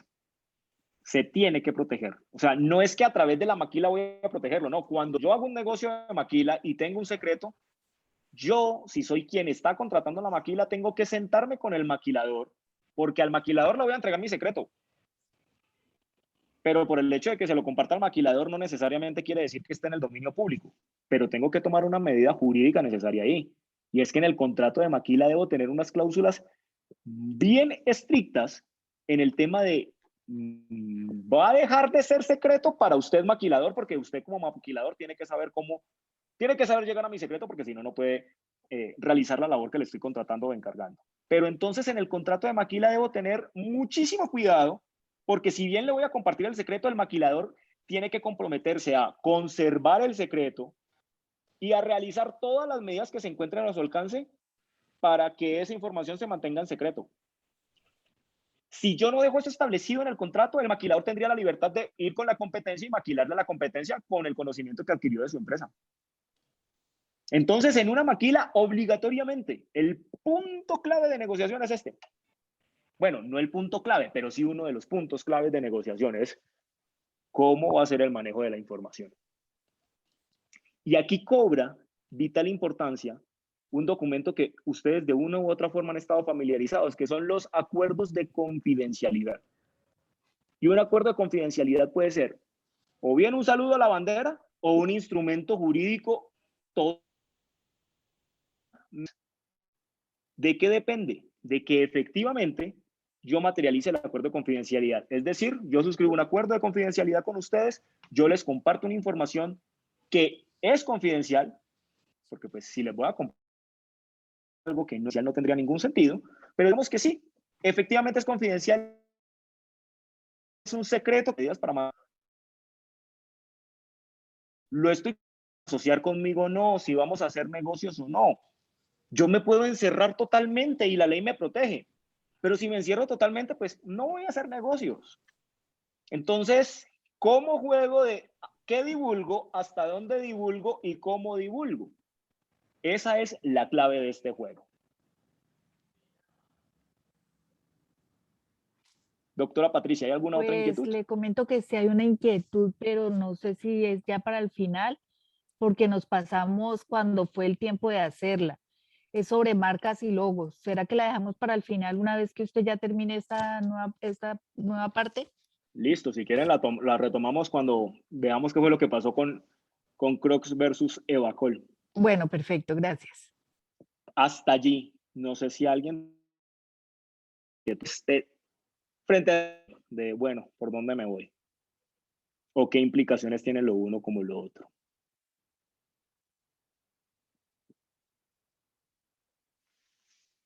Bien.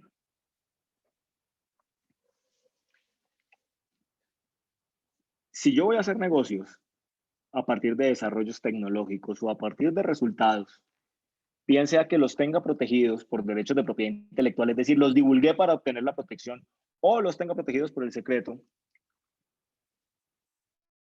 ese resultado tecnológico, ese resultado de innovación, puede ser la gestación de cualquiera de estos tipos de negocios. Contratos de transferencia de tecnología. Ustedes en sus empresas o en sus iniciativas personales desarrollan un resultado que tiene cierta aceptación en el mercado, quieren tener una mayor penetración y dicen, bueno, yo solo no puedo, hay diferentes clientes interesados, les voy a transferir ese conocimiento. Les voy a autorizar que usen ese conocimiento que es mío, bien sea que lo tenga protegido por un lado o por el otro. Eso se llama un contrato de transferencia de tecnología. Contratos de transferencia de tecnología clásicos, los contratos de licencia. Yo licencio un software, una tecnología, un procedimiento, incluso un know-how, para que un tercero lo pueda ejecutar. Y yo perciba una remuneración económica, algún tipo de retribución como consecuencia de compartir ese conocimiento o ese resultado, de transferir como tal ese resultado. A partir de resultados puedo crear empresas de base tecnológica. En Colombia está muy de moda el tema de spin-off. Lastimosamente, la cultura que se ha generado sobre todo en las universidades frente a spin-off ha excedido la legislación como tal que se ha tratado para abordar el tema. Lastimosamente se desaprovechó una oportunidad para haber regulado en debida forma la creación de empresas de base tecnológica o spin-off, pero lo importante del tema es que esa expectativa y ese movimiento ha generado diferentes tipos de sinergias bien interesantes y me parece que eso es como lo rescatable de lo que podemos llamar como proyectos de spin-off, sobre todo los que están vinculados con instituciones universitarias. Otros procesos interesantes son los procesos de innovación abierta. ¿Qué pasa cuando tengo y digo, ¿quién me puede ayudar? ¿Quién tiene la solución a esto? Ahí puede haber un excelente negocio, pero se tiene que establecer las reglas claras de propiedad intelectual, de a quién le va a pertenecer la solución final, cómo voy a pagar por esa solución, qué derecho tiene el que lo soluciona, cuál va a ser el vínculo de quien lo soluciona y el que lo soluciona, cómo tiene protegida su propiedad intelectual. Si a mí me lo van a solucionar mediante un secreto, pues lo lógico es que ese solucionador tome las medidas necesarias para que esa información siga manteniéndose en secreto. El codesarrollo, ok, vamos a compartir conocimiento. Y miren que en todos estos ejemplos, de una u otra forma, independientemente del mecanismo de protección que tengamos, vamos a tener que divulgar. No hay forma de celebrar estos negocios si no divulgo. No hay forma de celebrar estos negocios si yo parto. Y aquí el problema no es compartir, el problema es cómo compartir, qué herramientas estoy implementando para compartir y efectivamente qué estoy compartiendo. Cuando yo firmo un acuerdo de confidencialidad, ¿qué tipo de información es la que efectivamente tiene el carácter de confidencial? Yo la defino en cualquier acuerdo. Se entiende por información confidencial todos los datos, métodos, bla, bla, bla, bla. Sí, pero en la práctica, ¿realmente lo que usted me va a entregar es confidencial o no? Si usted me entrega su base de datos de clientes, obviamente es información confidencial. Si usted me entrega una solución a un problema tecnológico, es información confidencial. Si usted me entrega información sobre una patente, pues no es información confidencial porque está patentado, está recontrablindado, está protegido. Y ahí el punto es importantísimo. Ustedes dirán, pues entonces no patentemos y todo lo mantenemos en secreto y contratamos un buen abogado que nos haga unos buenos acuerdos de confidencialidad cuando vamos a hacer alguno de estos negocios. En algunos casos les puede funcionar. Pero como todo secreto, un secreto empresarial es muy complicado. Entonces, imagínense en este tema. Si demandar una infracción de patente es un proceso jurídico muy complejo, imagínense cómo es demandar la infracción de un secreto empresarial. Ustedes dirán, ¿cómo se puede demandar un secreto empresarial? Ah, ok. Si existieron actos de espionaje industrial, si existió violación de un acuerdo de confidencialidad, si existió violación de alguna medida tecnológica de protección, es decir, el que hackeó pues alguna plataforma tecnológica, eso es violar una medida tecnológica de protección. Cualquiera de esas actividades, entre otras, configuran infracciones al secreto industrial o al secreto empresarial y obviamente tiene las sanciones civiles y penales que sí resulten aplicables. Entonces, en estos 4 casos, contratos de transferencia, creación de empresas de base tecnológica, proyectos de innovación abierta, proyectos de codesarrollo. De una u otra forma, tengo que compartir mi conocimiento. Lo importante es saber cómo lo voy a compartir. ¿Alguien me obliga a compartirlo? No, nadie. Entonces el problema, si retomamos el caso de las vacunas del COVID, es ¿y cómo obligamos a Pfizer? Si les quitamos la patente, ok, logramos una victoria política y quitamos patentes para el COVID. Pero ¿y cómo hacemos para que Pfizer nos transfiera su know-how de 50 años en este tipo de vacunas?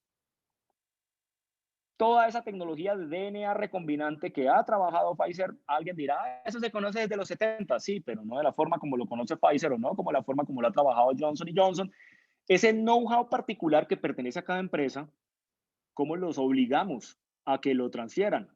Entonces, en conclusión, creería que esa discusión frente a quiten las patentes, abajo las patentes o vivan las patentes, no va a pasar de una sofisma de distracción político, pero no tendría ningún tipo de aplicación, ni solucionaría el problema de distribución de medicamentos, ni de vacunas, ni de apropiación de tecnología, ni de capacidad como tal, ni de infraestructura. Es válido que digan, ojo, que Colombia ningún laboratorio pueda hacerlo, no quiere decir que en India existan laboratorios que tengan la capacidad para hacerlo. Y eso es cierto. De hecho, India por eso es que promueve el waiver ante la Organización Mundial del Comercio, porque también tiene un interés comercial en proteger a sus laboratorios que de una u otra forma sí tendrían la capacidad de reproducir este tipo de vacunas. Pero igual, va a ser bien complicado. Si hay gente que no se aplica la vacuna de Sinovac, pues imagínense los que se van a aplicar la vacuna Pfizer duplicada sin violar derechos de patente. Entonces, imagínense pues todo lo que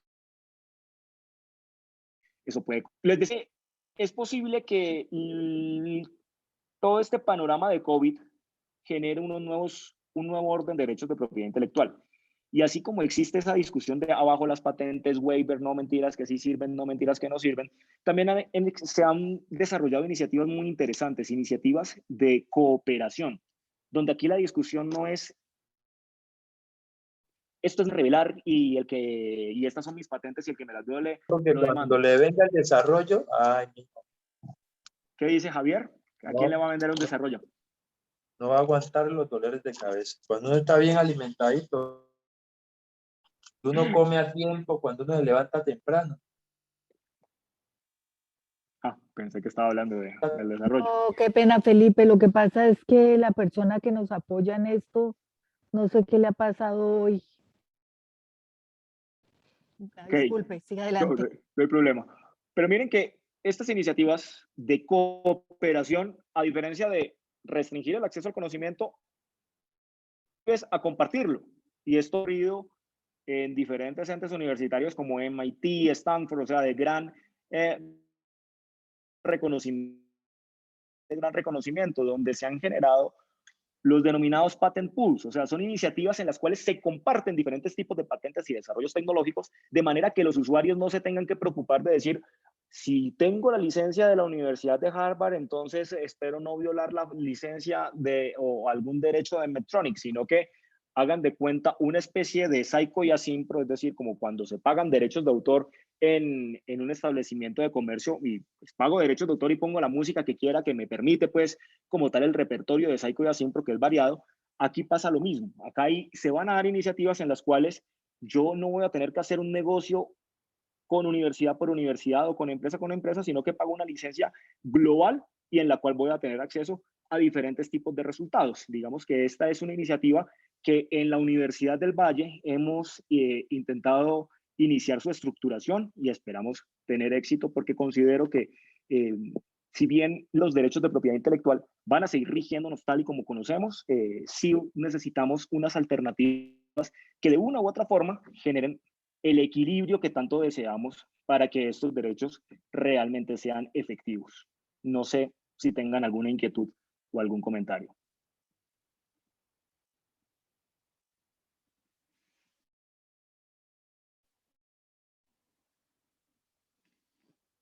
Ahora bien,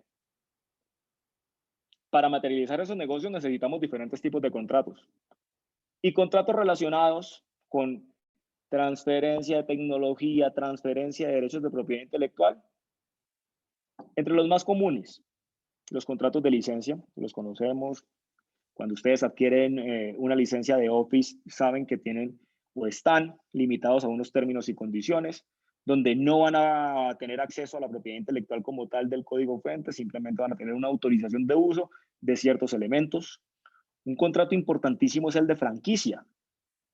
Cuando yo tengo un negocio y quiero franquiciarlo, realmente lo que estoy haciendo es una licencia de mi marca y de mi know-how. Si yo voy a obtener una franquicia de McDonald's, McDonald's me va a permitir utilizar su marca y me va a enseñar cómo hacer sus hamburguesas. Entonces, ahí hay dos tipos de licencias. Y si ustedes son los franquiciantes, pues deben tener en cuenta toda la estructuración, tanto de los derechos de marca como la estructuración de ese know-how y saber que ahí va a haber transferencia de derechos. Contratos de joint venture, por ejemplo, como le mencionaba Johan, en el caso de la calculadora, tú desarrollas el software, yo desarrollo el hardware, construyamos entre los dos el dispositivo o el sistema, lo comercializamos y percibimos las utilidades de acuerdo a la acción a la cual logremos. La maquila. Hay un conocimiento y de ahí la necesidad de establecer unas cláusulas muy estrictas frente al manejo de la confidencialidad. Y en todas estas relaciones, el tema clave es cómo protejo y cómo divulgo la información confidencial. Negocios, no le tengan, los NDA son los non-disclosure agreements. El acuerdo de confidencialidad es un documento que surte plenos efectos legales y es un instrumento válido a la hora o de intentar hacer negocios. Un acuerdo de confidencialidad no genera un negocio, no genera una relación jurídica per se, pero sí abre las puertas para tener un acercamiento.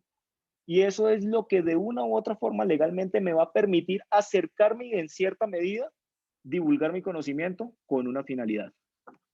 Y eso es lo importante establecer, esa estrategia como tal. Ahora, derechos de patente o el derecho,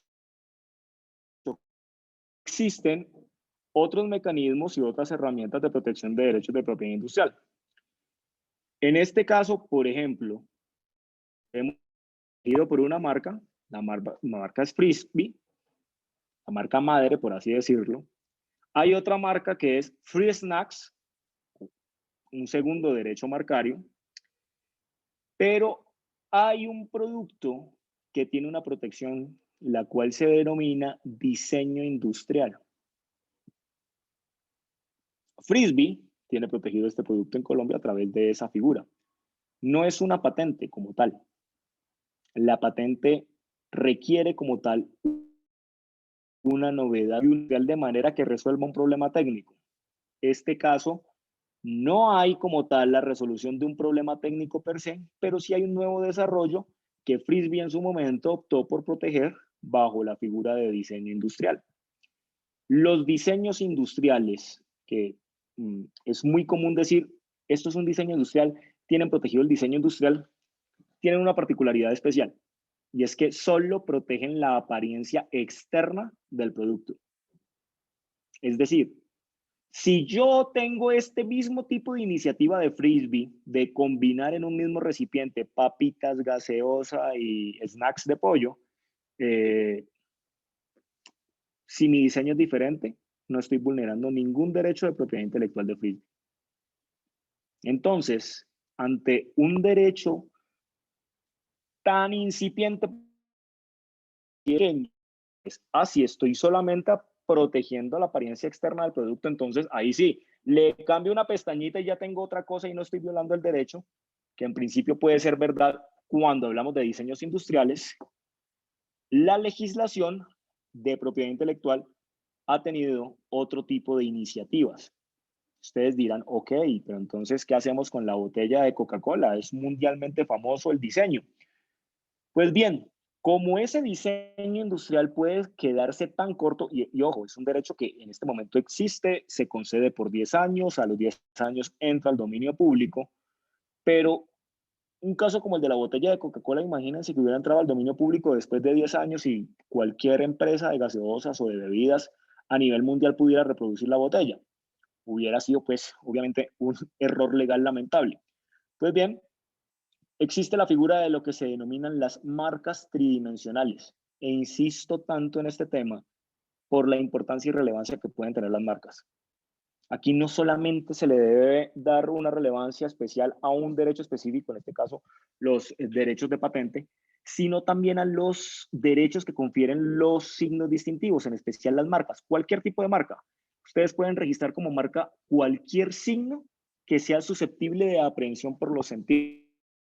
En este orden de ideas, hay marca sonora famosa, Coordinadora Mercantil.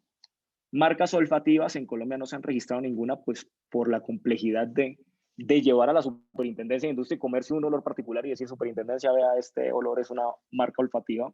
No se ha logrado, en parte por ese problema procedimental como tal. Cualquier tipo de signo, un color en particular puede ser registrado como marca. Manzana, el color de la manzana Postobón, solamente el color está registrado como marca. Cualquier signo susceptible de identificación por los sentidos, insisto, puede ser susceptible de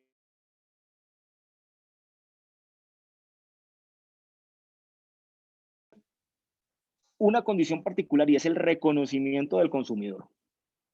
Entonces aquí más que un diseño industrial, estamos hablando que es un producto que tiene una recordación y una identificación por parte del consumidor.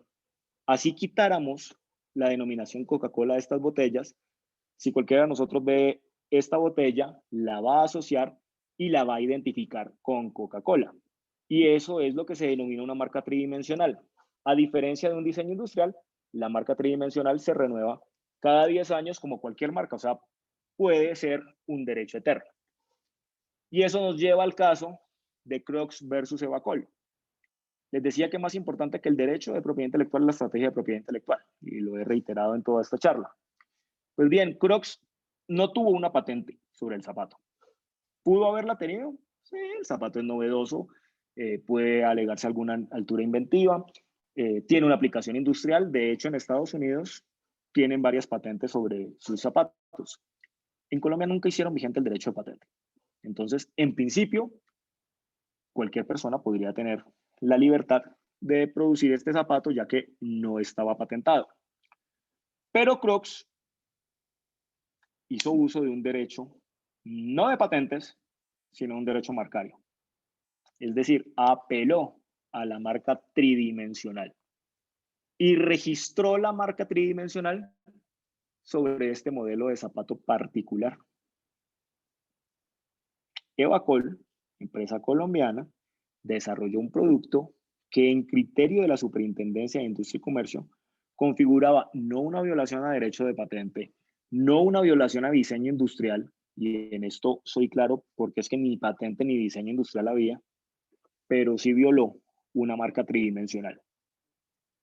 Y aquí no estamos hablando de la capacidad técnica como tal, es decir, no, pues es que el zapato Crocs genera como tal una mejora al que los usa, ergonómica, qué sé yo, algún tipo.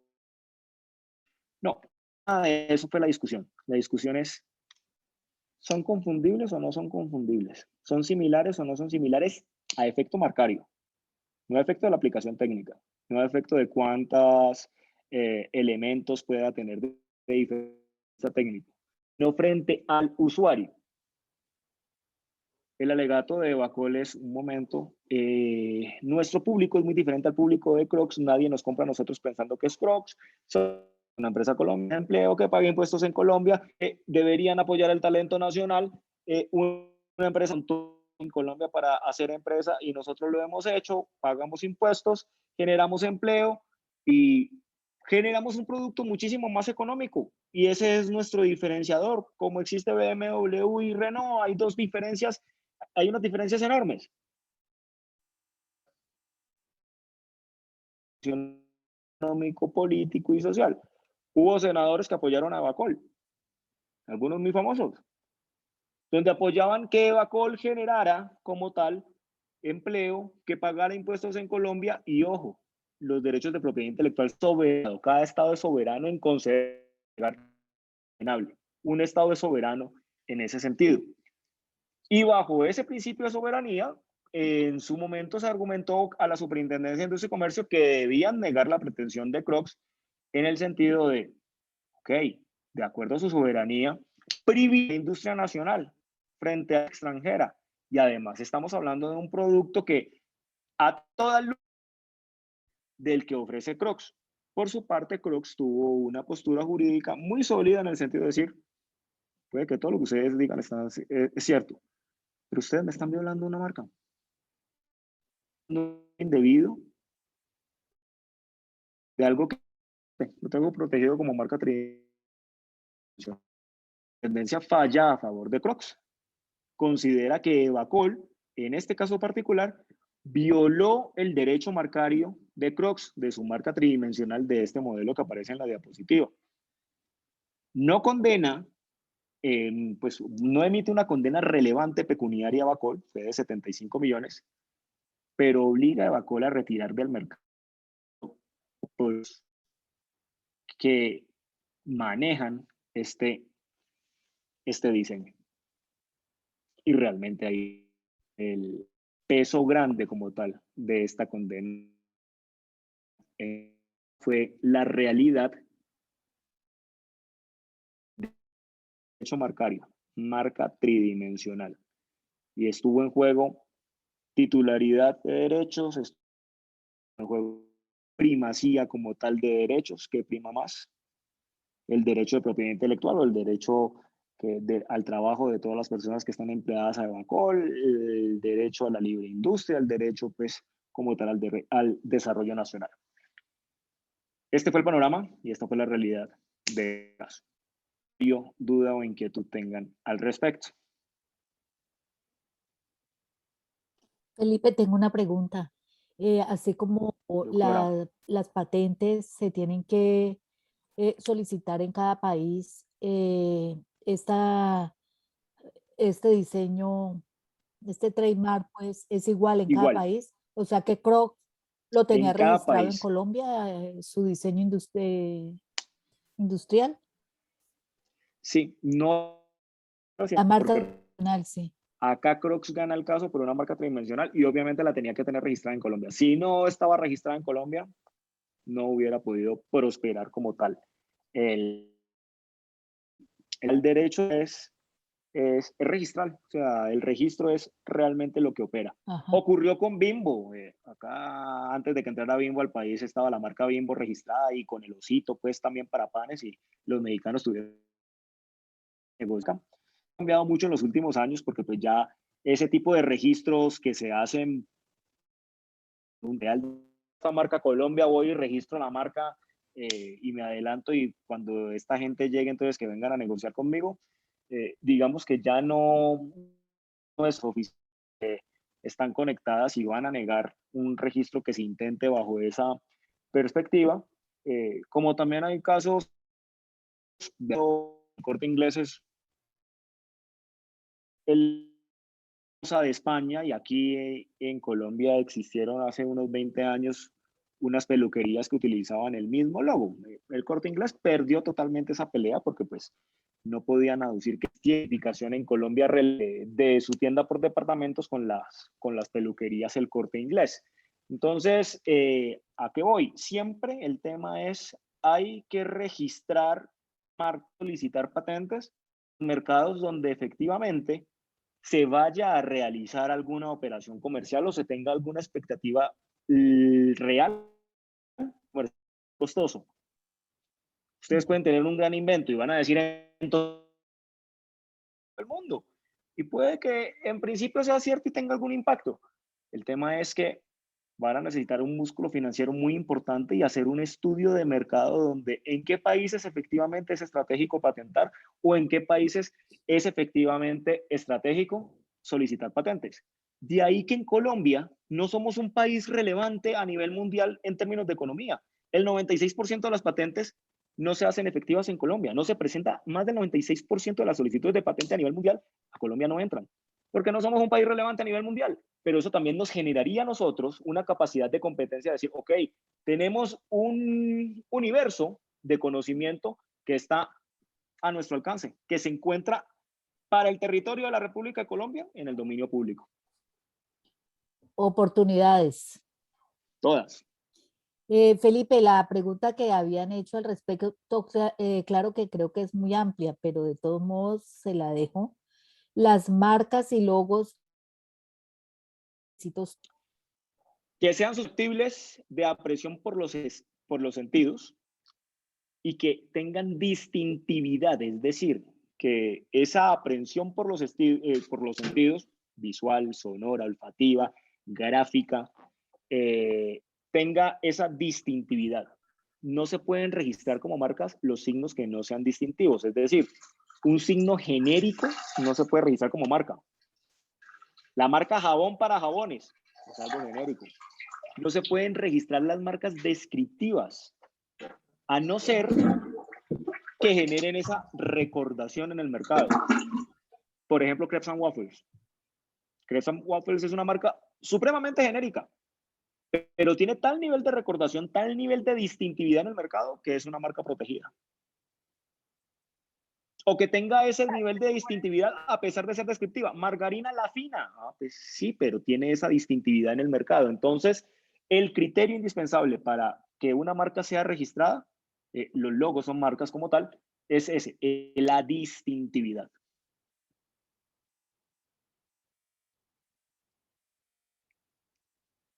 ¿Dudas? ¿Inquietudes? Por acá no veo más preguntas. No sé si Ok. alguno tenga alguna pregunta directa. Sí, qué pena. Yo tengo una pregunta que, pues digamos que me surge ya como para finalizar. Sí. No sé si de pronto tú has visto en Netflix, hay un documental de los de TerraVision versus Google Earth. No sé si la del Billion Dollar Code, una cosa así. O sea, el código del $1.000.000. Ajá. Ahí en ese caso sí se patentó el algoritmo. No, el algoritmo yo creo que está recontra secreto. Lo que pasa es que hay un mundo de patentes relacionadas con productos y procedimientos a partir del algoritmo.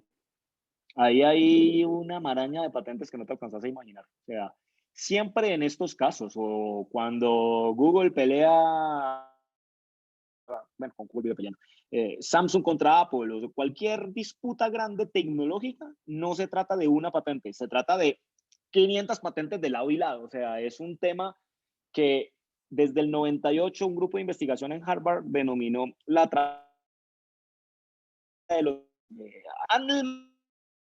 maraña establecer, y por eso entrar a un juicio de patentes es una locura. Y esos juicios no se ganan necesariamente por el derecho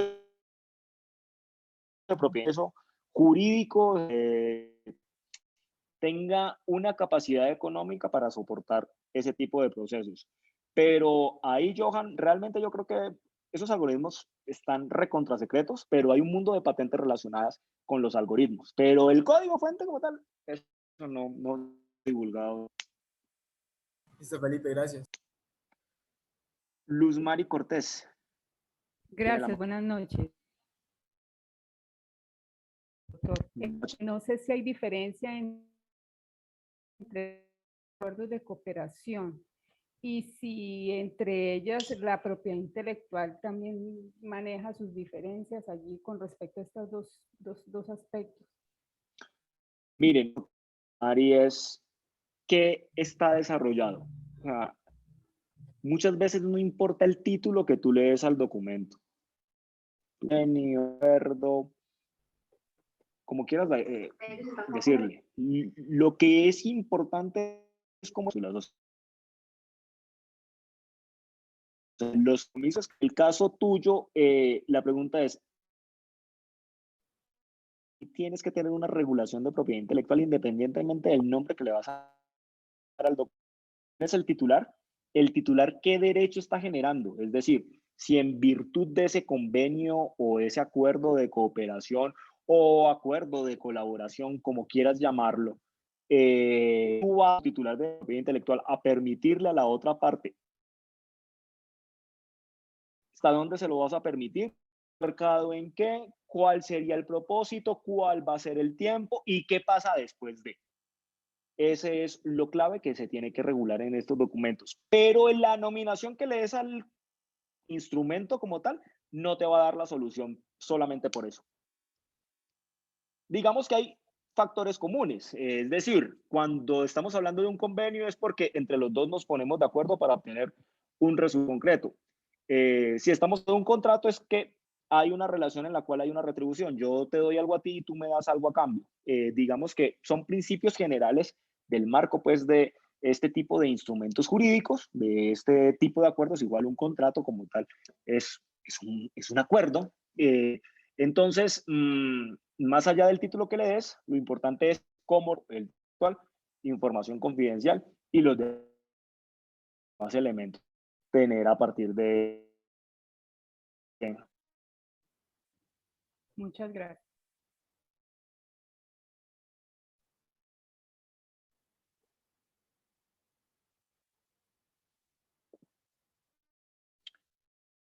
Casos de éxito. Universidad de Empresa en el Valle del Cauca.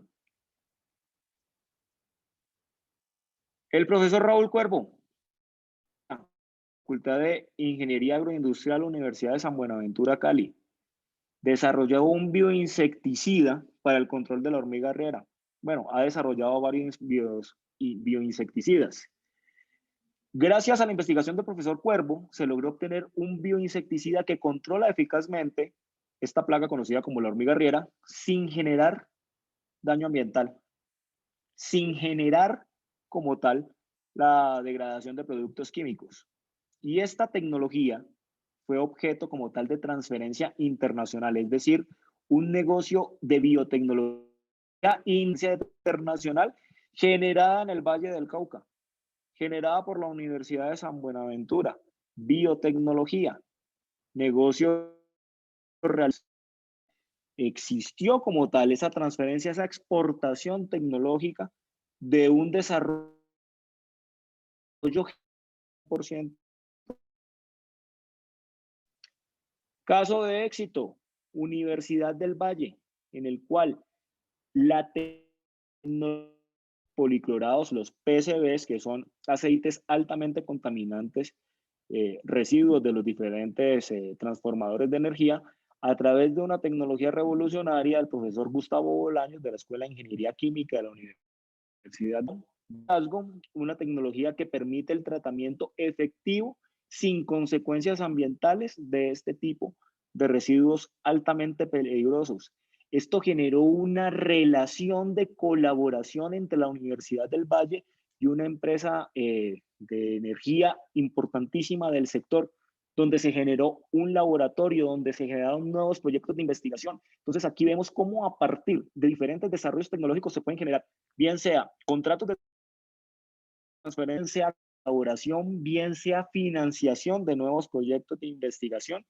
Y por eso es tan importante apostarle a estos proyectos. Ahora, ¿cuáles van a ser los retos? El principal, la inteligencia artificial. Blockchain, del legal tech, de los contratos inteligentes. Pero los abogados no tenemos cómo resolver este tema. Es muy complicado porque acá les estoy compartiendo una solicitud de patrón. Un robot, no es una persona. Pensado, generado para personas. Siempre se premia el que vamos a hacer cuando la creación proviene de un robot. ¿Quién o cómo resolvemos esto? ¿Cómo le damos atributos de personalidad? Davos, invención autónoma generada por inteligencia artificial, es el inventor de esta creación. Y es una solicitud de patrón reciente y real. Y otro punto importantísimo va a ser la propiedad de los datos. Lo hemos vivido, creo yo que algún producto que en sus redes sociales lo están bombardeando con ese tipo de productos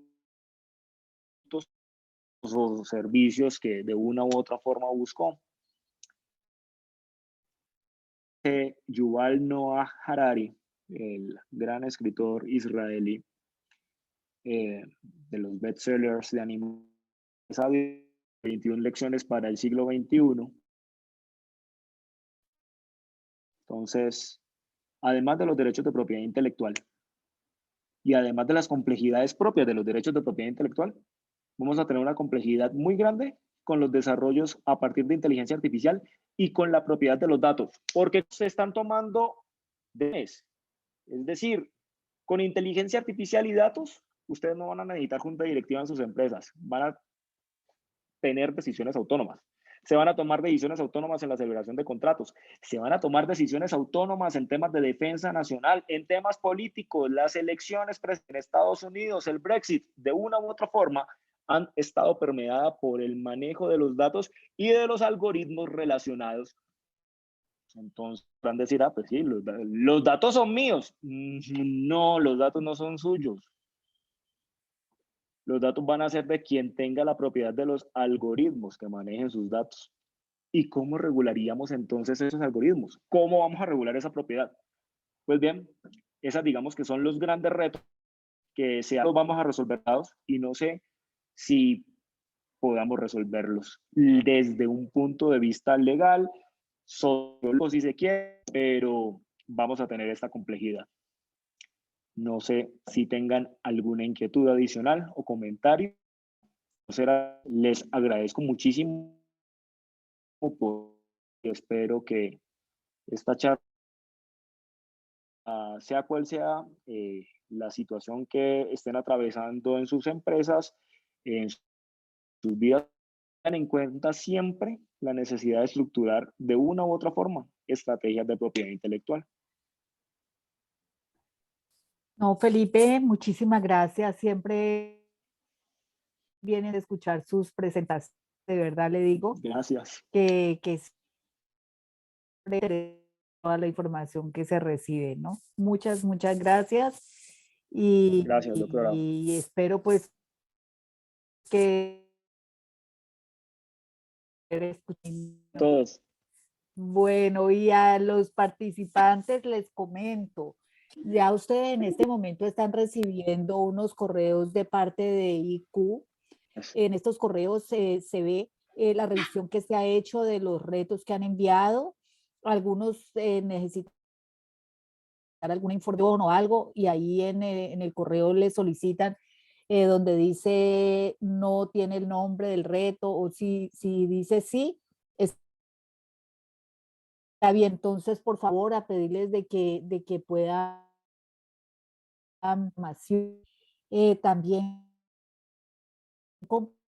que en esa revisión que me mostraron, hay 5 personas que tienen una asistencia,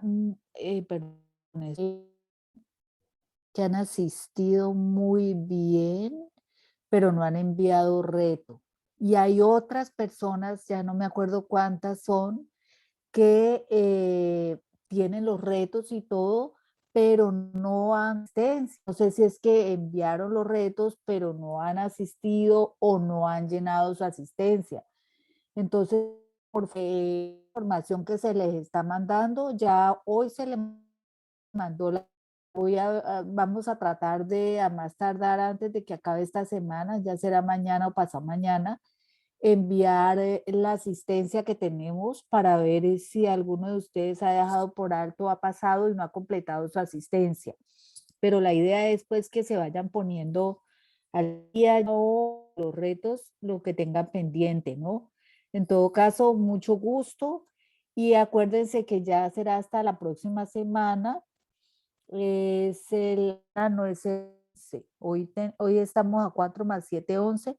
No es el 11 porque se pasó para el 10 y ustedes ya en el último